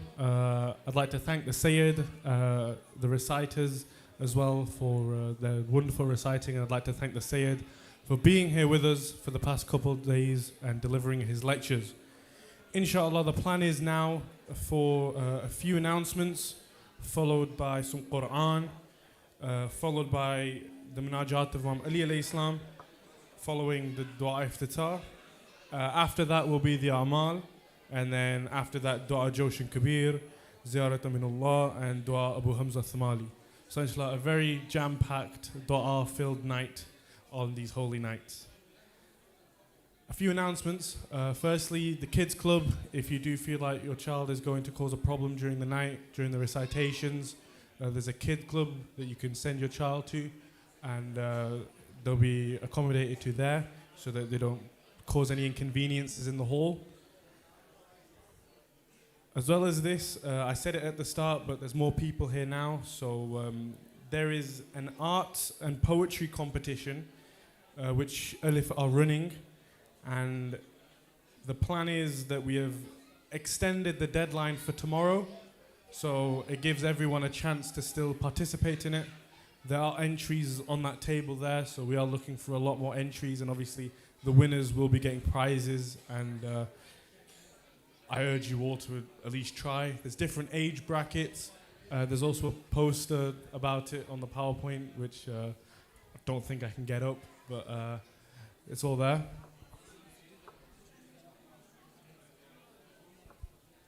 As well as that, with the children in the children club, if you're deciding not to put your child in the kids club, please do keep an eye on them. We had an incident yesterday where we saw a child on a treadmill. I know we saw a child literally on a treadmill, took the wrong definition of fasting. So we saw a little kid on a treadmill upstairs. So please do keep an eye out on them, as this could lead to harm, and we really don't want any of that happening. So please do keep an eye on your children. So I'd like to invite Sister Zahra to come and talk to you all about ELIF, what it is they do, and just give you all an insight on ELIF as an organization. So if we could all settle down so we can listen to what Sister Zahra has to say, and if we can welcome her with the loudest of your salawats.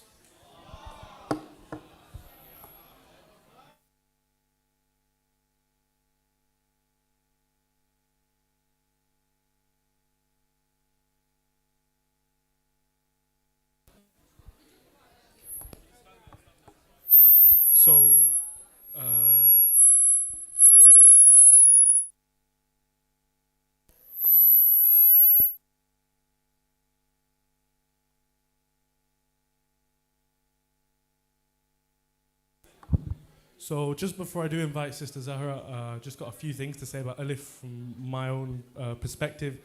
Alhamdulillah, I've been blessed to be able to attend some of the ELIF events, so the social Saturdays that they do, where I've had the privilege of listening to... Salawat! Sisters at the back, hello? Sisters at the back, thank you. And brothers, this young brother is trying to speak to you and no one is listening. So could you do another salawat and Please give him some respect and listen to him. Thank you. Salawat.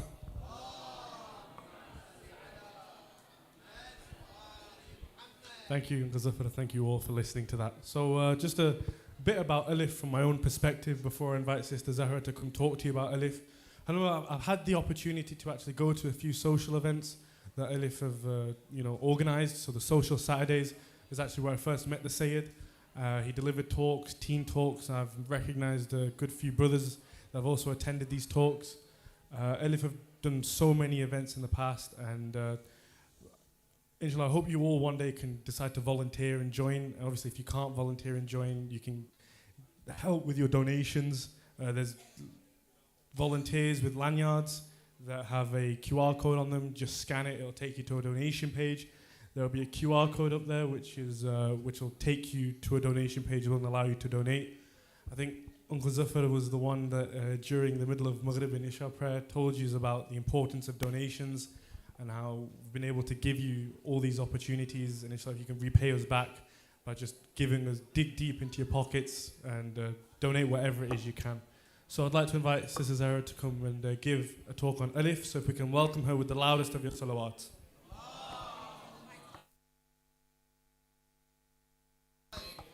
And if the sister volunteers at the back can just dim the lights, and thank you very much. Salawat.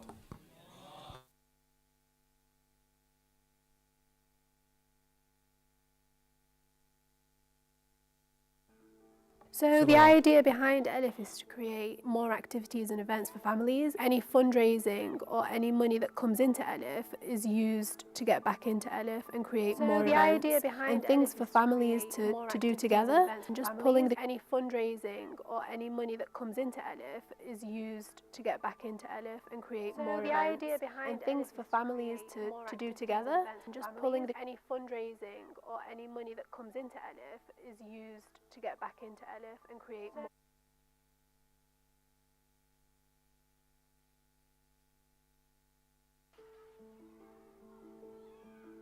So the idea behind ELIF is to create more activities and events for families. Any fundraising or any money that comes into ELIF is used to get back into ELIF and create more events and things for families to do together, and just pulling the community together, even if it's from different backgrounds.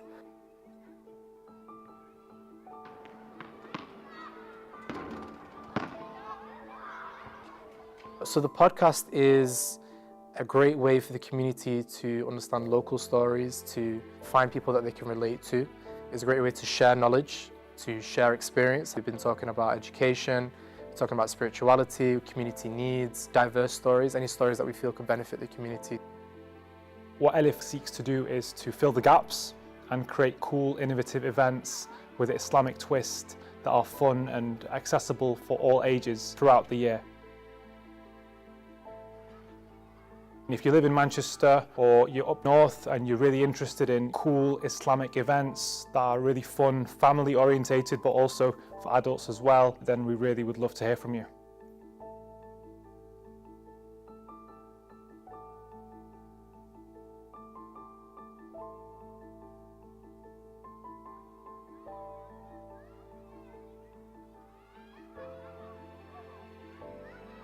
It's really important that if you have any ideas, any suggestions, to come forward with them, and that will help us to progress in the future.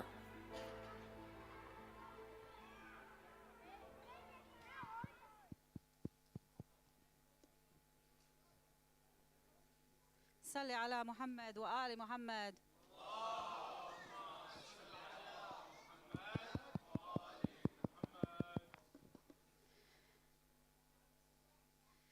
Bismillah ar-Rahman ar-Rahim, in the name of the most merciful and the even more merciful. Imagine you are a 14-year-old boy struggling to find your identity as a Muslim, as a Shia, feeling lost without any Muslim friends to guide you through your teenage years. You are a mother with young children and you feel so alone in the world. Who do you talk to? Who can support you on this life-changing journey?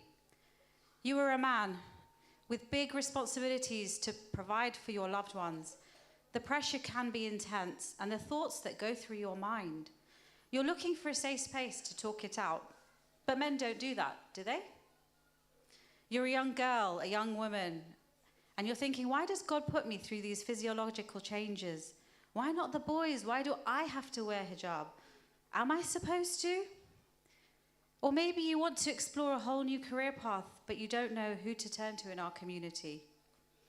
You're in your 20s and 30s and finished your education. Maybe you've left university. So you aren't a student anymore, but you aren't quite an adult in your 40s and 50s, settled down when everyone thinks they've got life figured out. You're going through that journey of self-discovery. You have a young family, and you're so preoccupied with work, with chores, with commitments. You never seem to spend quality time with your kids or even your partner. Or maybe you're just looking for a community to grow and connect with. The people I am describing to you are sitting in this very room. It might be you that I'm talking to you, talking about you, yes, you. This is our community, and this is where ELIF comes in. So I say to you, welcome to ELIF. ELIF is here for you. We empower, educate, and inspire individuals of all ages and backgrounds. That 14-year-old boy or that young girl, we have teen talks for them. Next slide, please. And the one after. That's it. We want to answer their questions and their inquisitive minds. The very first teen talks we held, we were actually honored with the presence of Syed Ammar. The kids were all sat hunched, cross-armed, and you could tell that they'd been forced to come by their moms. They all thought that they were coming to sit quietly in a traditional setting. Oh boy, were they in for a surprise. Within 5 minutes of being in the presence of the Syed, a young British Muslim growing up in London, knowing what it is to be a teenager in the UK, they all perked up, wide-eyed, attention ready. In fact, they said, "Miss, when's the next one?" We didn't know we could actually ask questions that we wanted and talk stuff out we might not be comfortable in front of other people. A session with Syed Kazim Ali Shan. The kids went in not wanting to talk about the importance of Salah, only to come out wanting to go home and pray Namaz al-Shab, Salat al-Layl. That mother that wants to make friends, strengthen her iman. We will be rolling out a mother and baby group for you to help you nurture and grow. The man who needs a space or support without making it obvious. Welcome to ELIF Men's Wellbeing, where the men have a close space and have far familiar thoughts to each other than they actually thought. The men's events aren't just heavy discussions, they're a great way to connect with like-minded men in the community. I'm actually a bit jealous because apparently they have such a great, wild, open discussions. I've heard that they have a brotherhood pact and what is said in the room stays in the room. For the 20 and 30-something-year-olds, you have ELIF Youth as a place to explore life, its challenges, rewards, make friends and grow. For the mums and dads that are tired, so tired and busy through the week, we have summer Saturdays where you can come and play with your kids.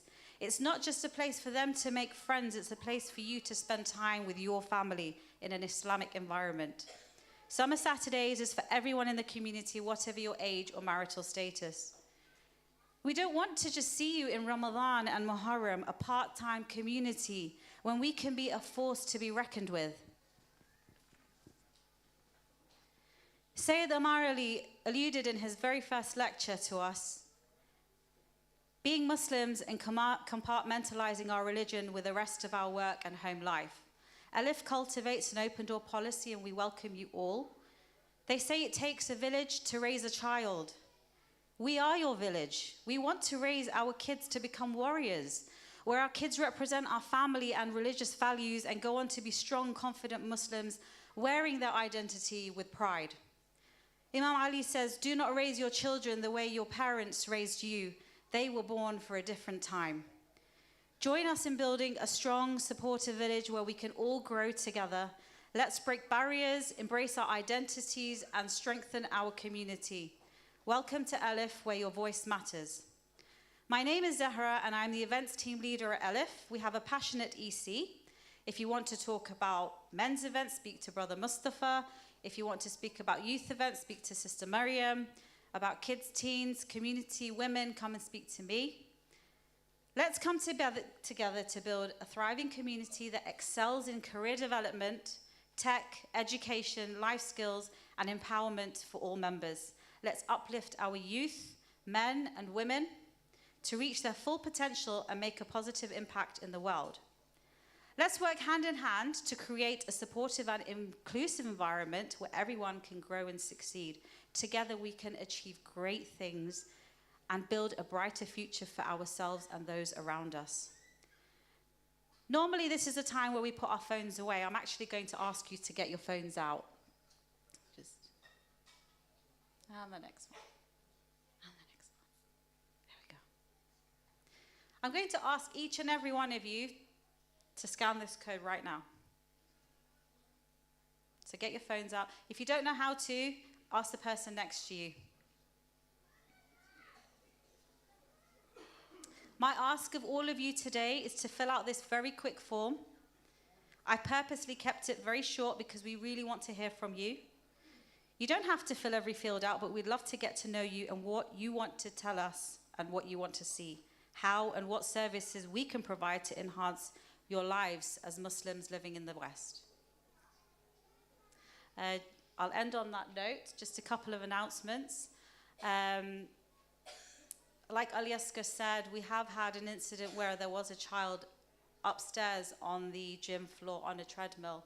Yes, there is a level of humor to it, but when it comes to health and safety, alhamdulillah, the venue staff have been incredible with us. They're letting us stay later than normal.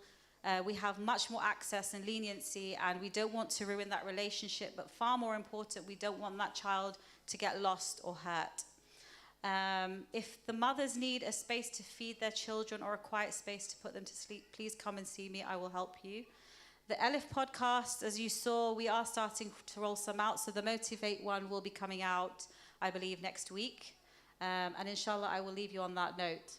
So if you haven't scanned it, scan them now. You'll see some flyers outside. There's some more information there. By Muhammad wa ali Muhammad salawat.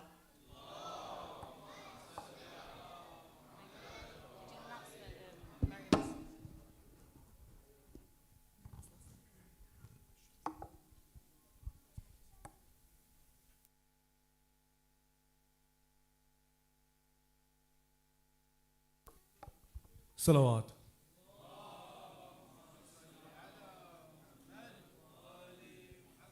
Thank you, Sister Zahra, on the talk on ELIF.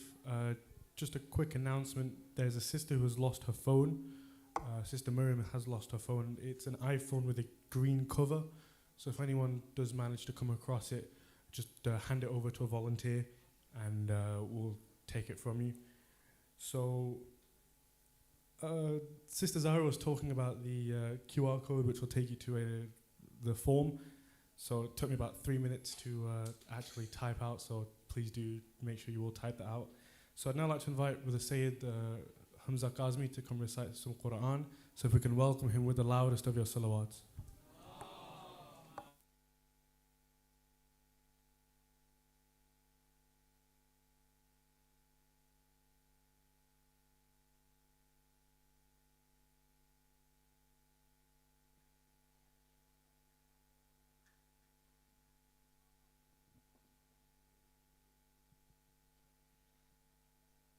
بسم الله الرحمن الرحيم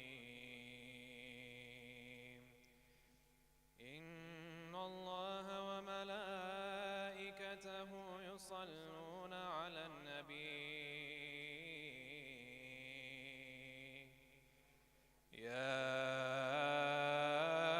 أيها الذين آمنوا صلوا عليه وسلموا تسليما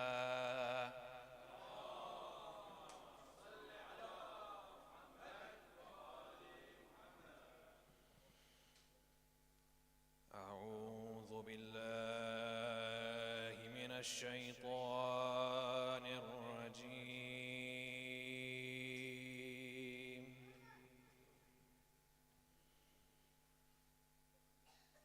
بسم الله الرحمن الرحيم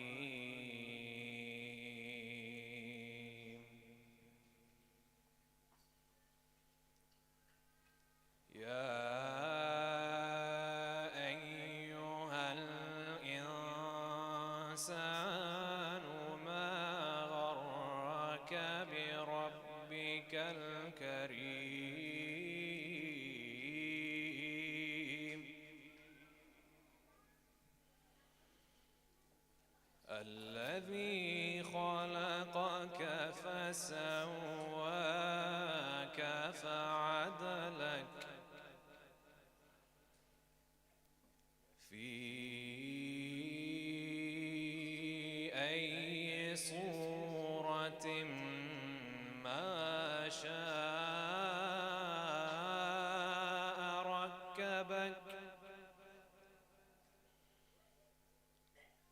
كلا بل تكذبون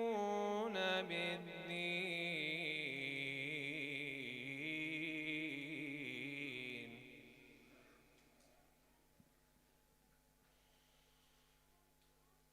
وإن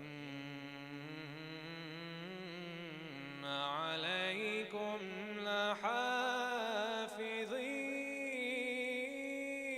لحافظين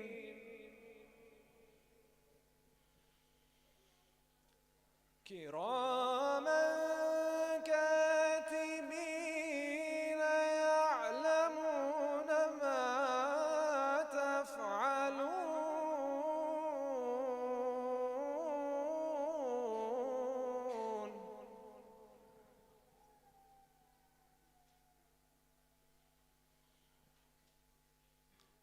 إن الأبرار لفي نعيم وإن الفجار لفي جحيم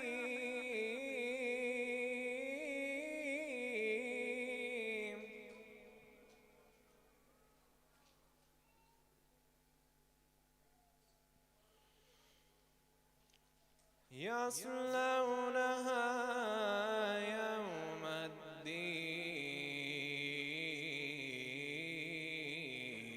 الدين وما هم عنها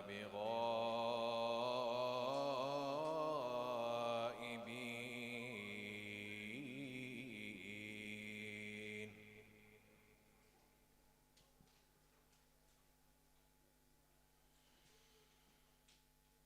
وما أدراك ما يوم الدين ثم ما أدراك ما يوم الدين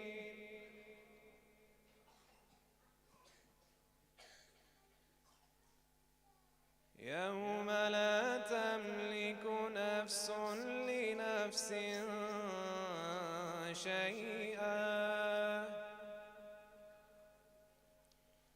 والأمر يومئذ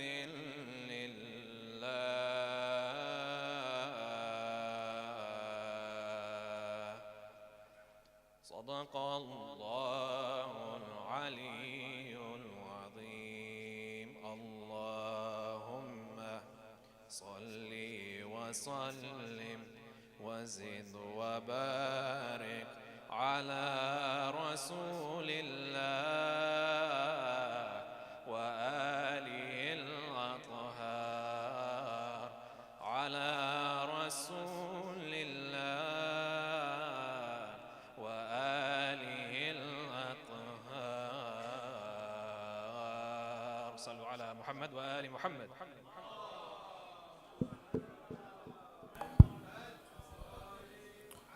Salawat.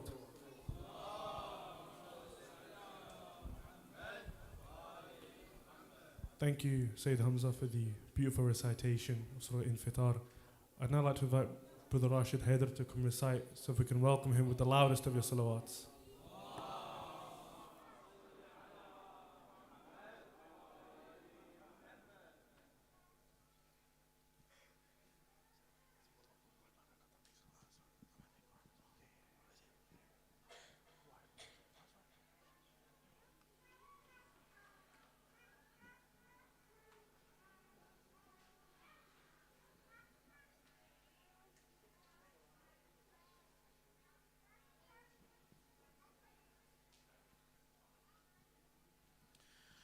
صلوا على محمد وآل محمد.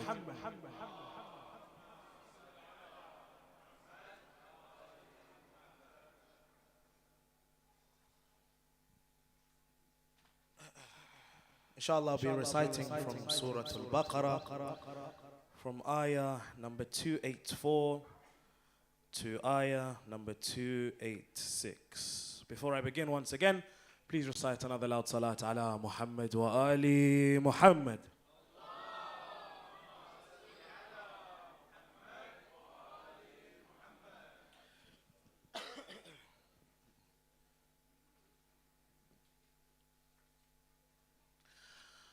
أعوذ بالله من الشيطان الرجيم.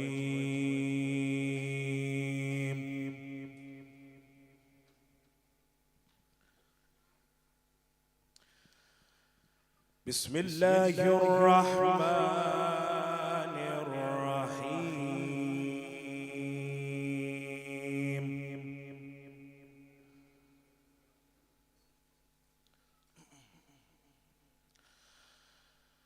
لله ما في السماوات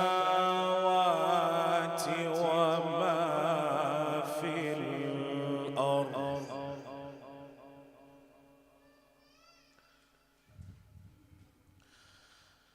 وإن تبدوا ما في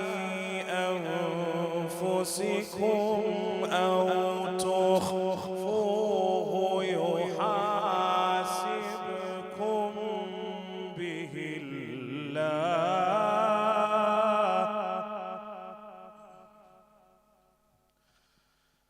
فيغفر لمن يشاء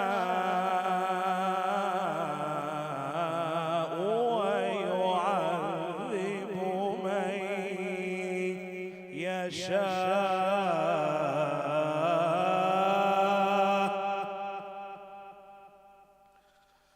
والله على كل شيء قدير.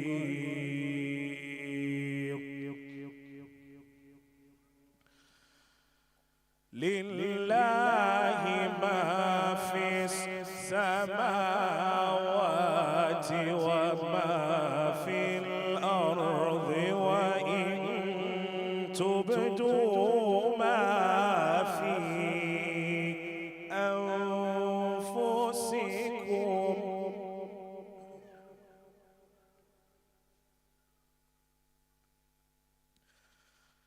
وإن تبدوا ما في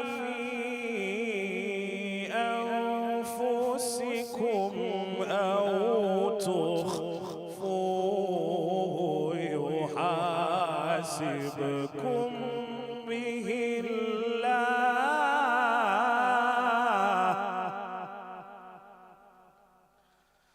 فيغفر لمن يشاء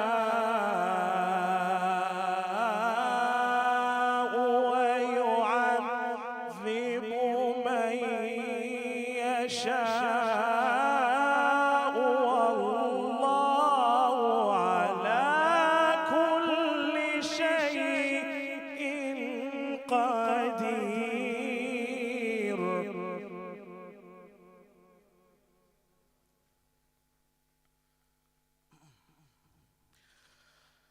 آمن الرسول بما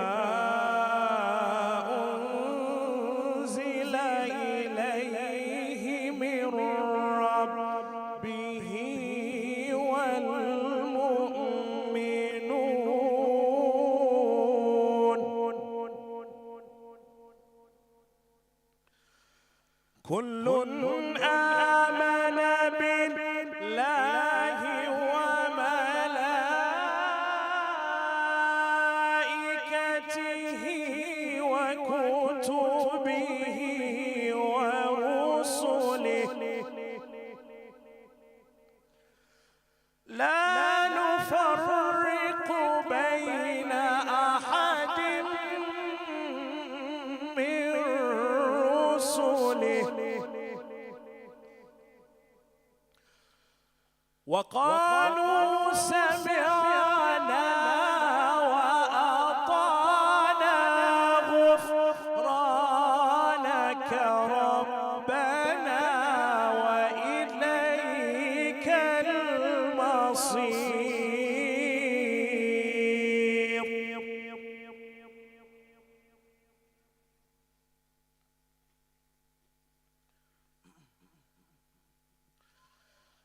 آمن الرسول بما أنزل إليه من ربه والمؤمنون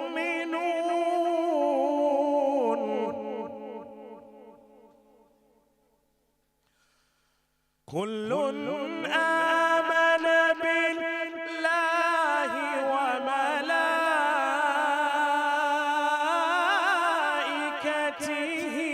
وكتبه ورسله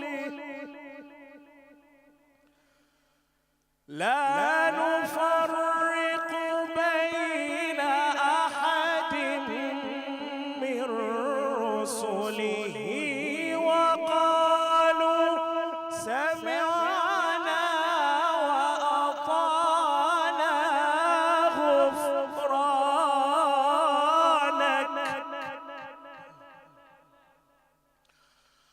وقالوا سمعنا وأطعنا غفرانك ربنا وإليك المصير.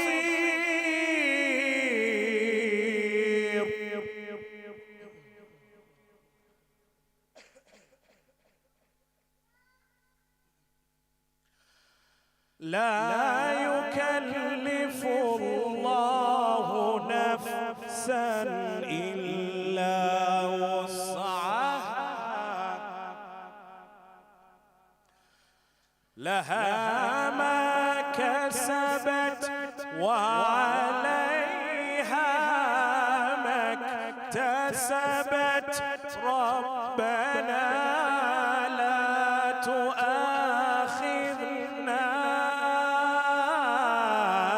إن نسينا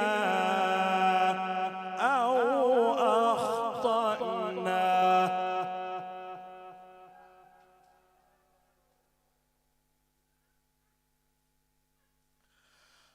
ربنا ولا تحمل علينا إصرا كما حملته على الذين من قبلنا.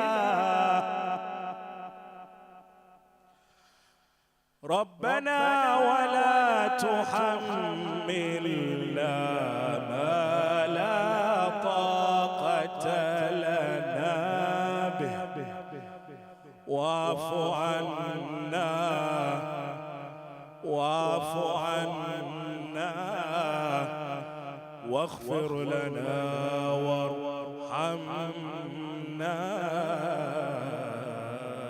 أنت مولانا أنت مولانا فانصرنا على القوم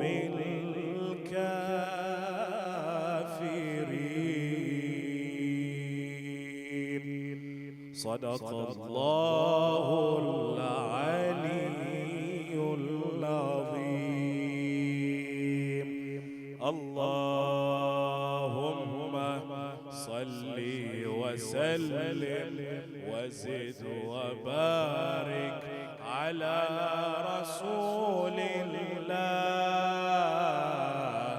وآله الأطهار جميعا على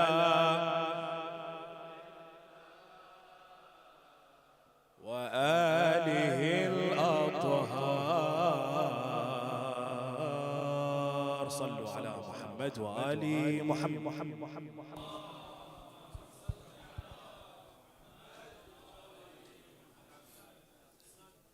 Salawat.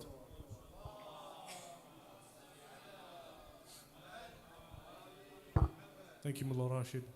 And I'd like to thank all the Quran reciters today from the start, Brother Mustafa, Syed Hamza Qazmi, and Mullah Rashid for their truly alleviating recitations of the Quran. So if we can have a loud salawat for all of them. Salawat.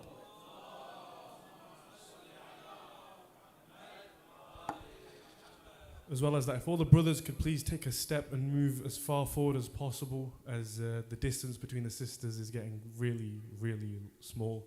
So if we could all have a loud salawat as we move forward. Salawat.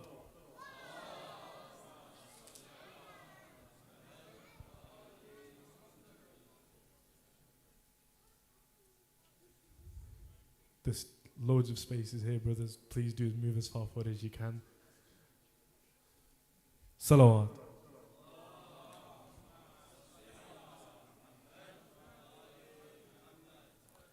Inshallah, I'd now like to invite Brother Zevim to come and recite the munajat of Imam Ali alayhi salam. So if we can welcome him with the loudest of your salawats.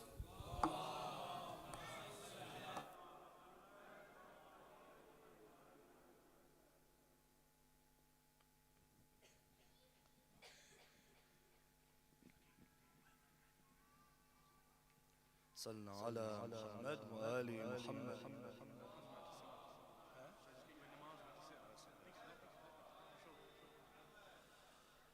اللهم صل على محمد وآل محمد وعجل فرجهم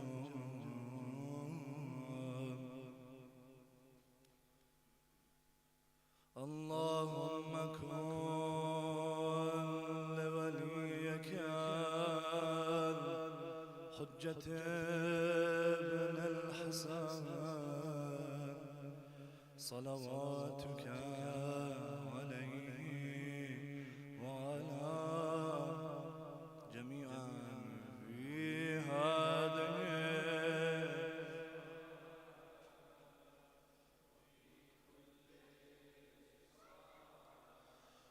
وليا وحافظا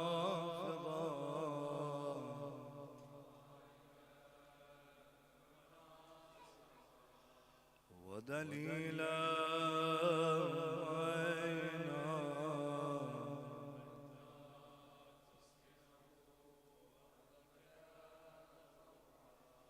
وتمتعه فيها طويلا. أعوذ بالله من الشيطان الرجيم. بسم الله الرحمن الرحيم. اللهم إني أسألك الأمان يوم لا ينفع مال ولا بنون إلا من أتى الله بقلب سليم. وأسألك الأمان يوم يعض الظالم ولا يديه يقول يا ليتني اتخذت مع الرسول سبيلا. وأسألك الأمان يوم يعرف المجرمون بسيماهم فيؤخذوا بالنواصي والأقدام. وأسألك الأمان يوم لا يجزي والد عن ولده ولا مولود هو جاز عن ولده شيئا. إن وعد الله حقا. وأسألك الأمان يوم لا ينفع الظالمين معذرتهم ولهم لعنة ولهم سوء الدار. وأسألك الأمان يوم لا تملك نفس لنفس شيئا والأمر يومئذ لله. وأسألك وأسألك الأمان يوم يفر المرء من أخيه وأمه وأبيه وصاحبته وبنيه لكل امرئ منهم يومئذ شأن يغنيه وأسألك الأمان يوم يود المجرم لو يفتدي من عذاب يومئذ ببنيه وصاحبته وأخيه وفصيلته التي تؤويه ومن في الأرض جميعا ثم ينجي كلا إنها لدى نزاعات للشوى مولاي يا مولاي أنت المولى وأنا العبد وهل يرحم العبد إلا المولى مولاي يا مولاي أنت المالك وأنا المملوك وهل يرحم المملوك إلا المالك مولاي يا مولاي أنت العزيز وأنا الذليل وهل يرحم الذليل إلا العزيز مولاي يا مولاي أنت الخالق وأنا المخلوق وهل يرحم المخلوق إلا الخالق مولاي يا مولاي أنت العظيم وأنا الحقير وهل يرحم الحقير إلا العظيم مولاي يا مولاي أنت القوي وأنا الضعيف وهل يرحم الضعيف إلا القوي مولاي يا مولاي أنت الغني وأنا الفقير وهل يرحم الفقير إلا الغني مولاي يا مولاي أنت المعطي وأنا السائل وهل يرحم السائل إلا المعطي مولاي يا مولاي أنت الحي وأنا الميت وهل يرحم الميت إلا الحي مولاي يا مولاي أنت الباقي وأنا الفاني وهل يرحم الفاني إلا الباقي مولاي يا مولاي أنت الدائم وأنا الزائل وهل يرحم الزائل إلا الدائم مولاي يا مولاي أنت الرازق وأنا المرزوق وهل يرحم المرزوق إلا الرازق مولاي يا مولاي أنت الجواد وأنا البخيل وهل يرحم البخيل إلا الجواد مولاي يا مولاي أنت الموافي وأنا الممتلى وهل يرحم الممتلى إلا الموافي مولاي يا مولاي أنت الكبير وأنا الصغير وهل يرحم الصغير إلا الكبير مولاي يا مولاي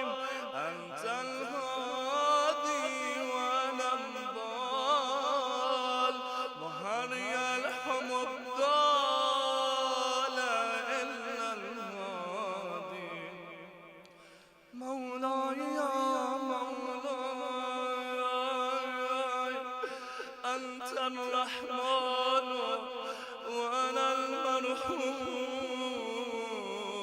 وهل يرحم المرحوم إلا الرحمن مولاي يا مولاي أنت السلطان وأنا الممتحن وهل يرحم الممتحن إلا السلطان مولاي يا مولاي أنت الدليل وأنا المتحير وهل يرحم المتحير إلا الدليل مولاي يا مولاي أنت الغفور وأنا المذنب وهل يرحم المذنب إلا الغفور مولاي يا مولاي أنت الغالب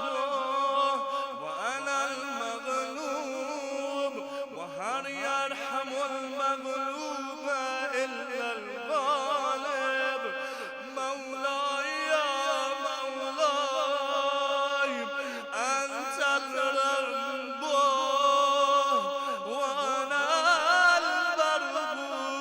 المربوب وهل يرحم المربوب إلا الرب مولاي يا مولاي أنت المتكبر وأنا الخاشع وهل يرحم الخاشع إلا المتكبر مولاي يا مولاي ارحمني برحمتك مولاي يا مولاي ارحمني برحمتك وارض عني بجودك وكرمك وفضلك يا ذا الجود والإحسان والطول والامتنان برحمتك يا أرحم الراحمين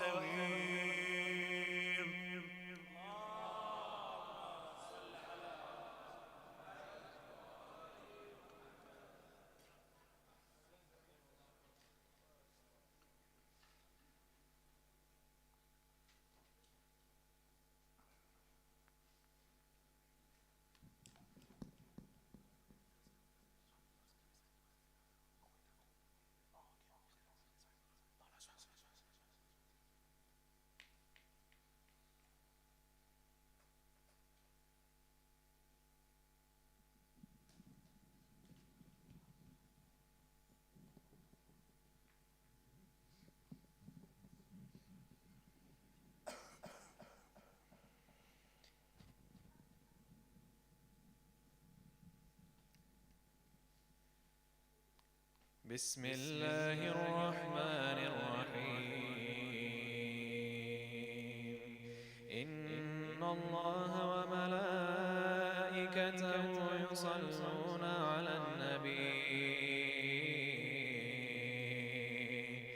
يا أيها الذين آمنوا صلوا عليه وسلموا تسليما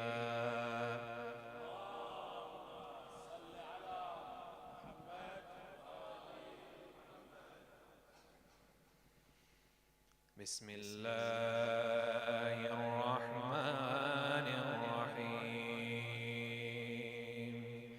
اللهم صل على محمد وآل محمد اللهم إني أفتتح الثناء بحمدك وأنت مسدد للصواب بمنك وأيقنت أنك أرحم الراحمين في موضع العفو والرحمة، وأشد المعاقبين في موضع النكال والنقمة، وأعظم المتجبرين في موضع الكبرياء والعظمة. اللهم أذنت لي في دعائك ومسألتك، فاسمع يا سميع مدحتي، وأجب يا رحيم دعوتي، وأقل يا غفور عثرتي. فكم يا إلهي من كربة قد فرجتها، وهموم قد كشفتها، وعثرة قد أقلتها، ورحمة قد نشرتها، وحلقة بلاء قد فككتها. الحمد لله الذي لم يتخذ صاحبة ولا ولدا، ولم يكن له شريك في الملك، ولم يكن له ولي من الذل، وكبروا تكبيرا.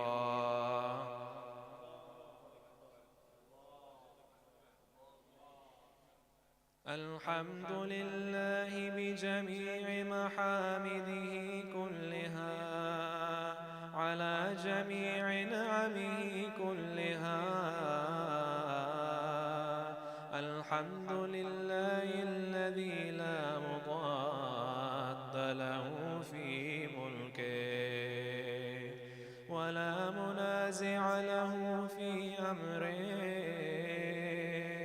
الحمد لله الذي لا شريك له في خلقه، ولا شبيه له في عظمته.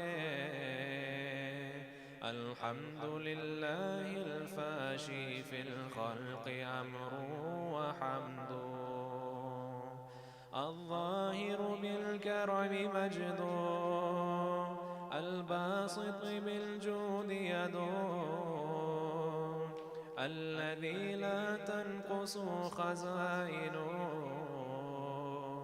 ولا تزيده كثرة العطاء إلا كرما وجودا. إنه هو العزيز الوهاب. اللهم إني أسألك قليلا من كثير،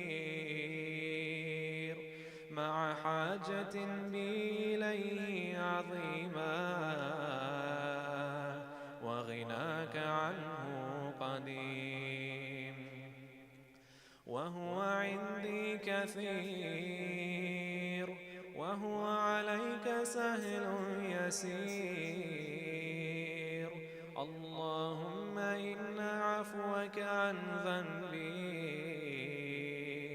وتجاوزك عن خطيئتي، وصفحك عن ظلمي، وسترك على قبيح عملي، وحلمك عن كثير جرمي، عندما كان من خطئي وعمدي. أطمعني في أن أسألك ما لا أستوجبه منك، الذي رزقتني من رحمتك، وأريتني من قدرتك، وعرفتني من إجابتك، فصرت أدعوك آمنا وأسألك مستأنسا لا خائفا ولا وجلا مدلا عليك فيما قصدت فيه إليك فإن أبطأ عني عتبت بجهلي عليك ولعل الذي أبطأ عني هو خير لي لعلمك بعاقبة الأمور فلم أر مولا كريما أصبر على عبد اللئيم منك علي يا رب إنك تدعوني فأولي عنك وتتحبب إلي وأتبغض إليك وتتودد إلي فلا أقبل منك كأن لي التطول عليك فلم يمنعك ذلك من الرحمة لي والإحسان إلي والتفضل علي بجودك وكرمك فارحم عبدك الجاهل وجد عليه بفضل إحسانك إنك جواد كريم الحمد لله مالك الملك مجري الفلك مسخر الرياح فالق الإصباح ديان الدين رب العالمين الحمد لله على حلمه بعد علمه والحمد لله على عفوه بعد قدرته والحمد لله على طول أناته في غضبه وهو قادر على ما يريد الحمد لله خالق الخلق وباسط الرزق فالق الإصباح ذي الجلال والإكرام والفضل والإنعام الذي بعد فلا يرى وقرب فشهد النجوى تبارك وتعالى الحمد لله الذي ليس له منازع يعادله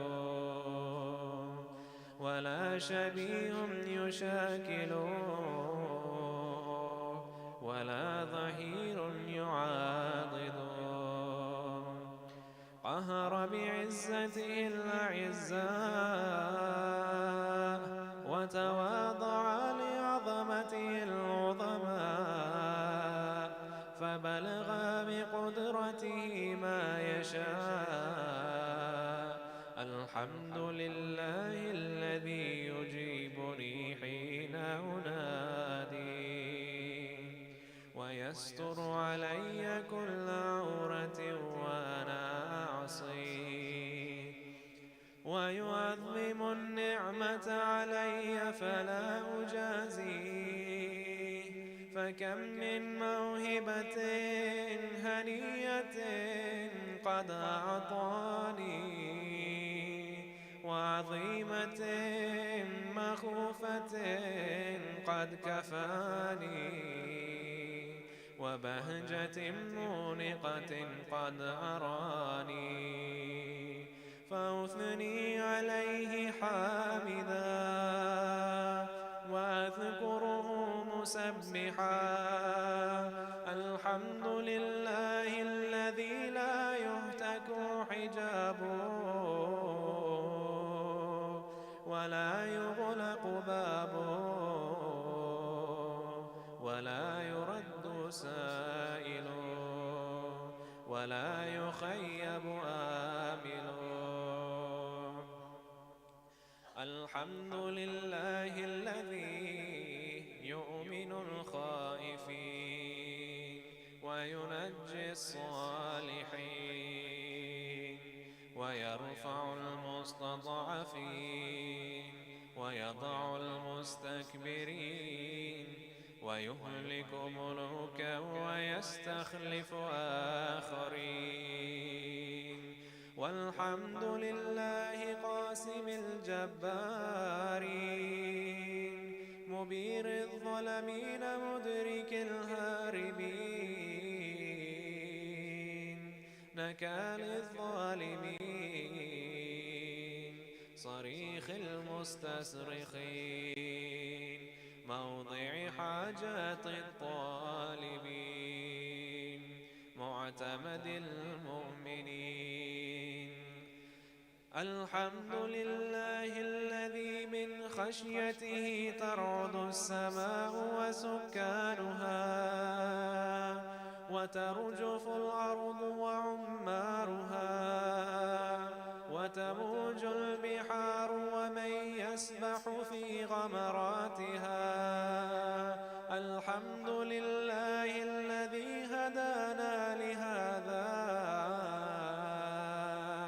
وما كنا لنهتدي لولا أن هدانا الله الحمد لله الذي يخلق ولم يخلق ويرزق ولا يرزق ويطعم ولا يطعم ويميت الأحياء ويحيي الموتى وهو حي لا يموت بيده الخير وهو على كل شيء قدير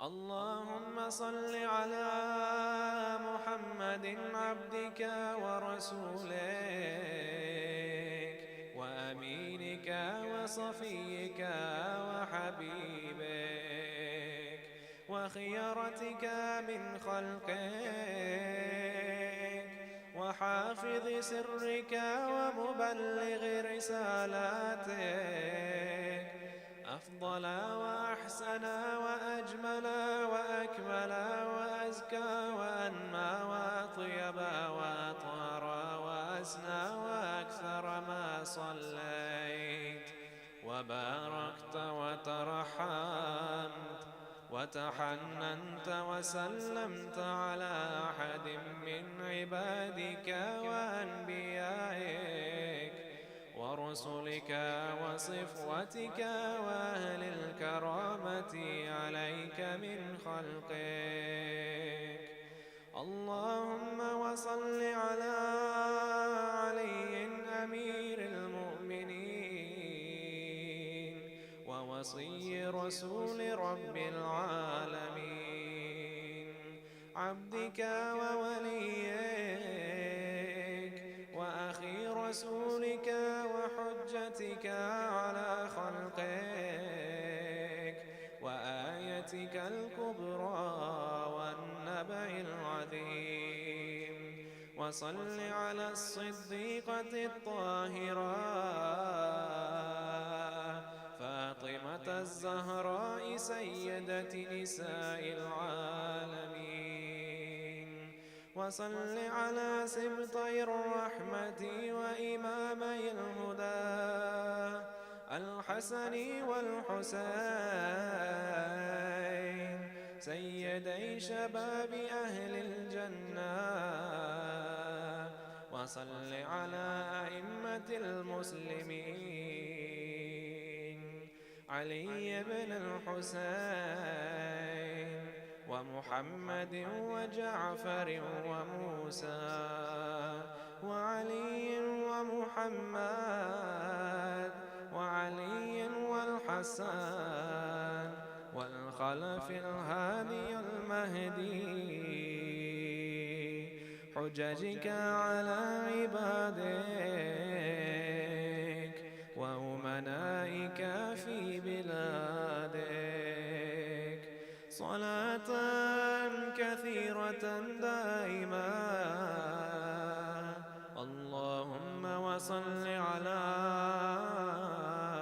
ولي أمرك القائم المؤمن والعدل المنتظر وحفه بملائكتك المقربين وأيده بروح القدس يا رب العالمين اللهم اجعله الداعي إلى كتابك والقائم بدينك استخلفه في الأرض كما استخلفت الذين من قبله مكن له دينه الذي ارتضيته له أبدله من بعد خوفه أمنا يعبدك لا يشرك بك شيئا اللهم أعزه وأعزز به وانصره وانتصر به وانصره نصرا عزيزا وافتح له فتحا يسيرا واجعل له من لدنك سلطانا نصيرا اللهم أظهر به دينك وسنة نبيك حتى لا يستخفي بشيء من الحق مخافة أحد من الخلق اللهم إنا نرغب إليك في دولة كريمة تعز بها الإسلام وأهله وتذل بها النفاق وأهله وتجعلنا فيها من الدعاة إلى طاعتك والقادة إلى سبيلك وترزقنا بها كرامة الدنيا والآخرة اللهم ما عرفتنا من الحق فحملنا وما قصرنا عنه فبلغنا اللهم المم به شعثنا واشعب به صدعنا وارتق به فتقنا وكثر به قلتنا وأعزز به ذلتنا وأغن به عائلنا واقض به عن مغرمنا واجبر به فقرنا وسد به خلتنا ويسر به عسرنا وبيض به وجوهنا وفك به أسرنا وأنجح به طلبتنا وأنجز به مواعيدنا واستجب به دعوتنا وأعطنا به سؤلنا وبلغنا به من الدنيا والآخرة آمالنا وأعطنا به فوق رغبتنا يا خير المسؤولين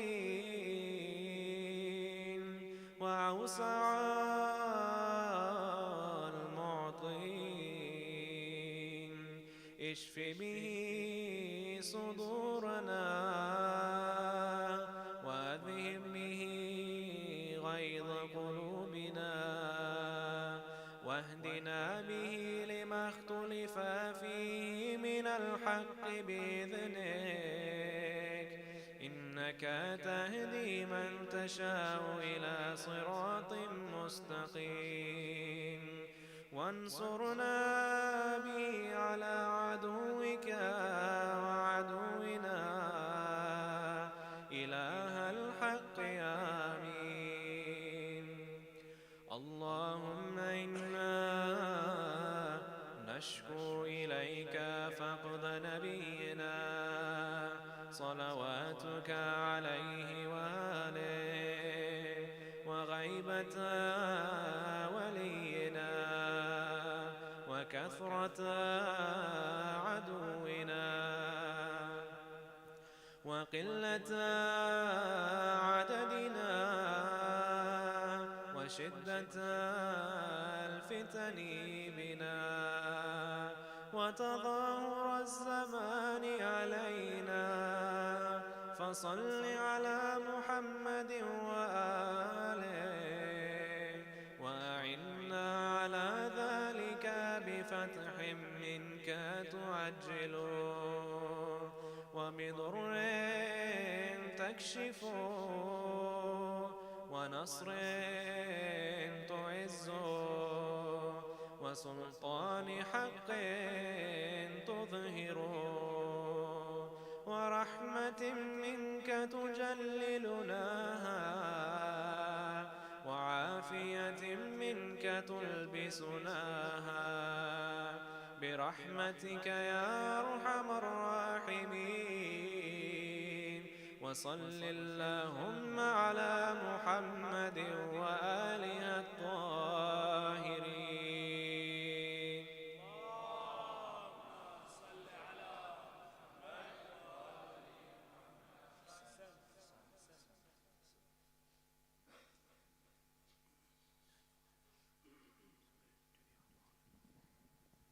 Salawat.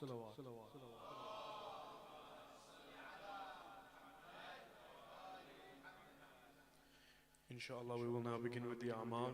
So if I could ask the Syed to come to the front and everyone to grab a turba and the Quran, and we will begin with the Ammar shortly. Salawat.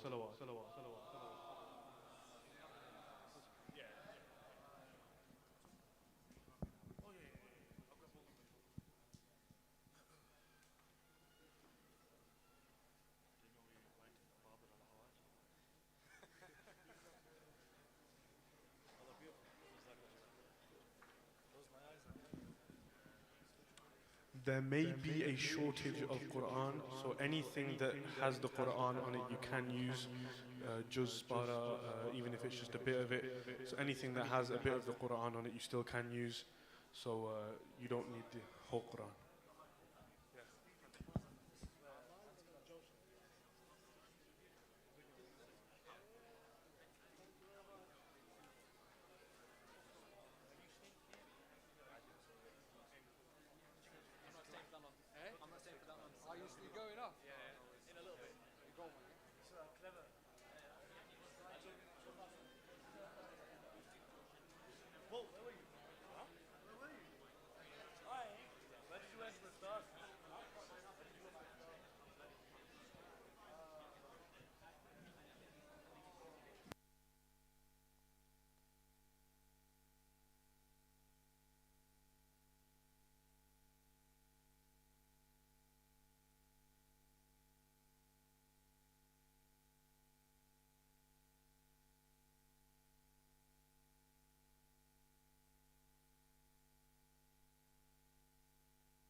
Brothers and sisters, if we can settle down, we will begin very shortly. Salawat.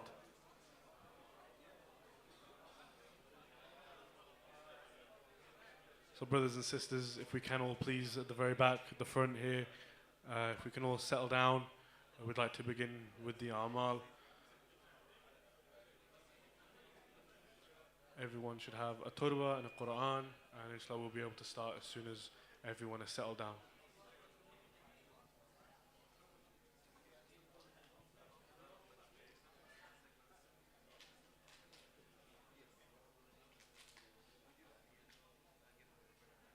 And if the brothers at the back, there's spaces to my right, your left, spaces here as well. So if the brothers can please move as far forward as possible as well, so that we can keep a safe distance between others and the sisters. So the brothers at the very back, if they can make their way as far forward, there's loads of empty pockets here, and there's loads of space on my right, just here next to the Syed, behind the Syed. So please do move as far forward as you can. Salawat.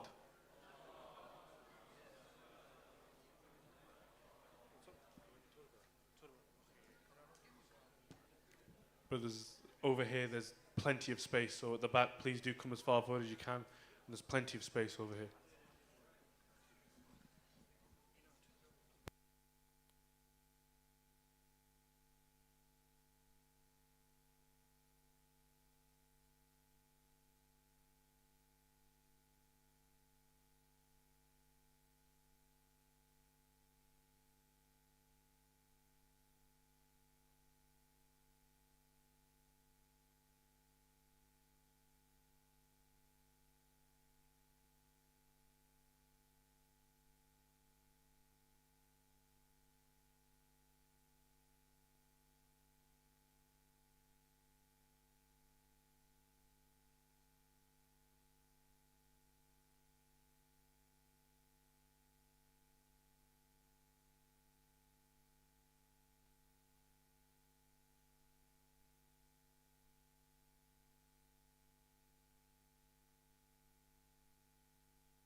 Yeah, no, after you close the Quran, then like before you put it on the head, that's a perfect time. Yeah, I do, before I put on the head, I do like a good chunk. Brilliant. Yeah. And then in between the lines, I just say one or two That's brilliant. lines. Yeah, that's perfect. It's not Done. As soon as you start speaking, everyone will be quiet. Yep. So should we not do after istighfar? No, just straight there. صلوا على محمد وآل محمد اللهم صل على محمد وآل. Inshallah, with the tawfiq of Allah subhanahu wa ta'ala, we will now begin with the a'mal of Laylatul Qadr. So we will begin as usual, inshallah, with the 2 rak'ah prayer where we have Fatiha once and then Surah Tawheed 7 times. And this needs to be in both rak'ah. So if we may please begin with that now, then inshallah we will begin with the istighfar afterwards. Salawat ala Muhammad wa ali Muhammad. Allahumma salli ala.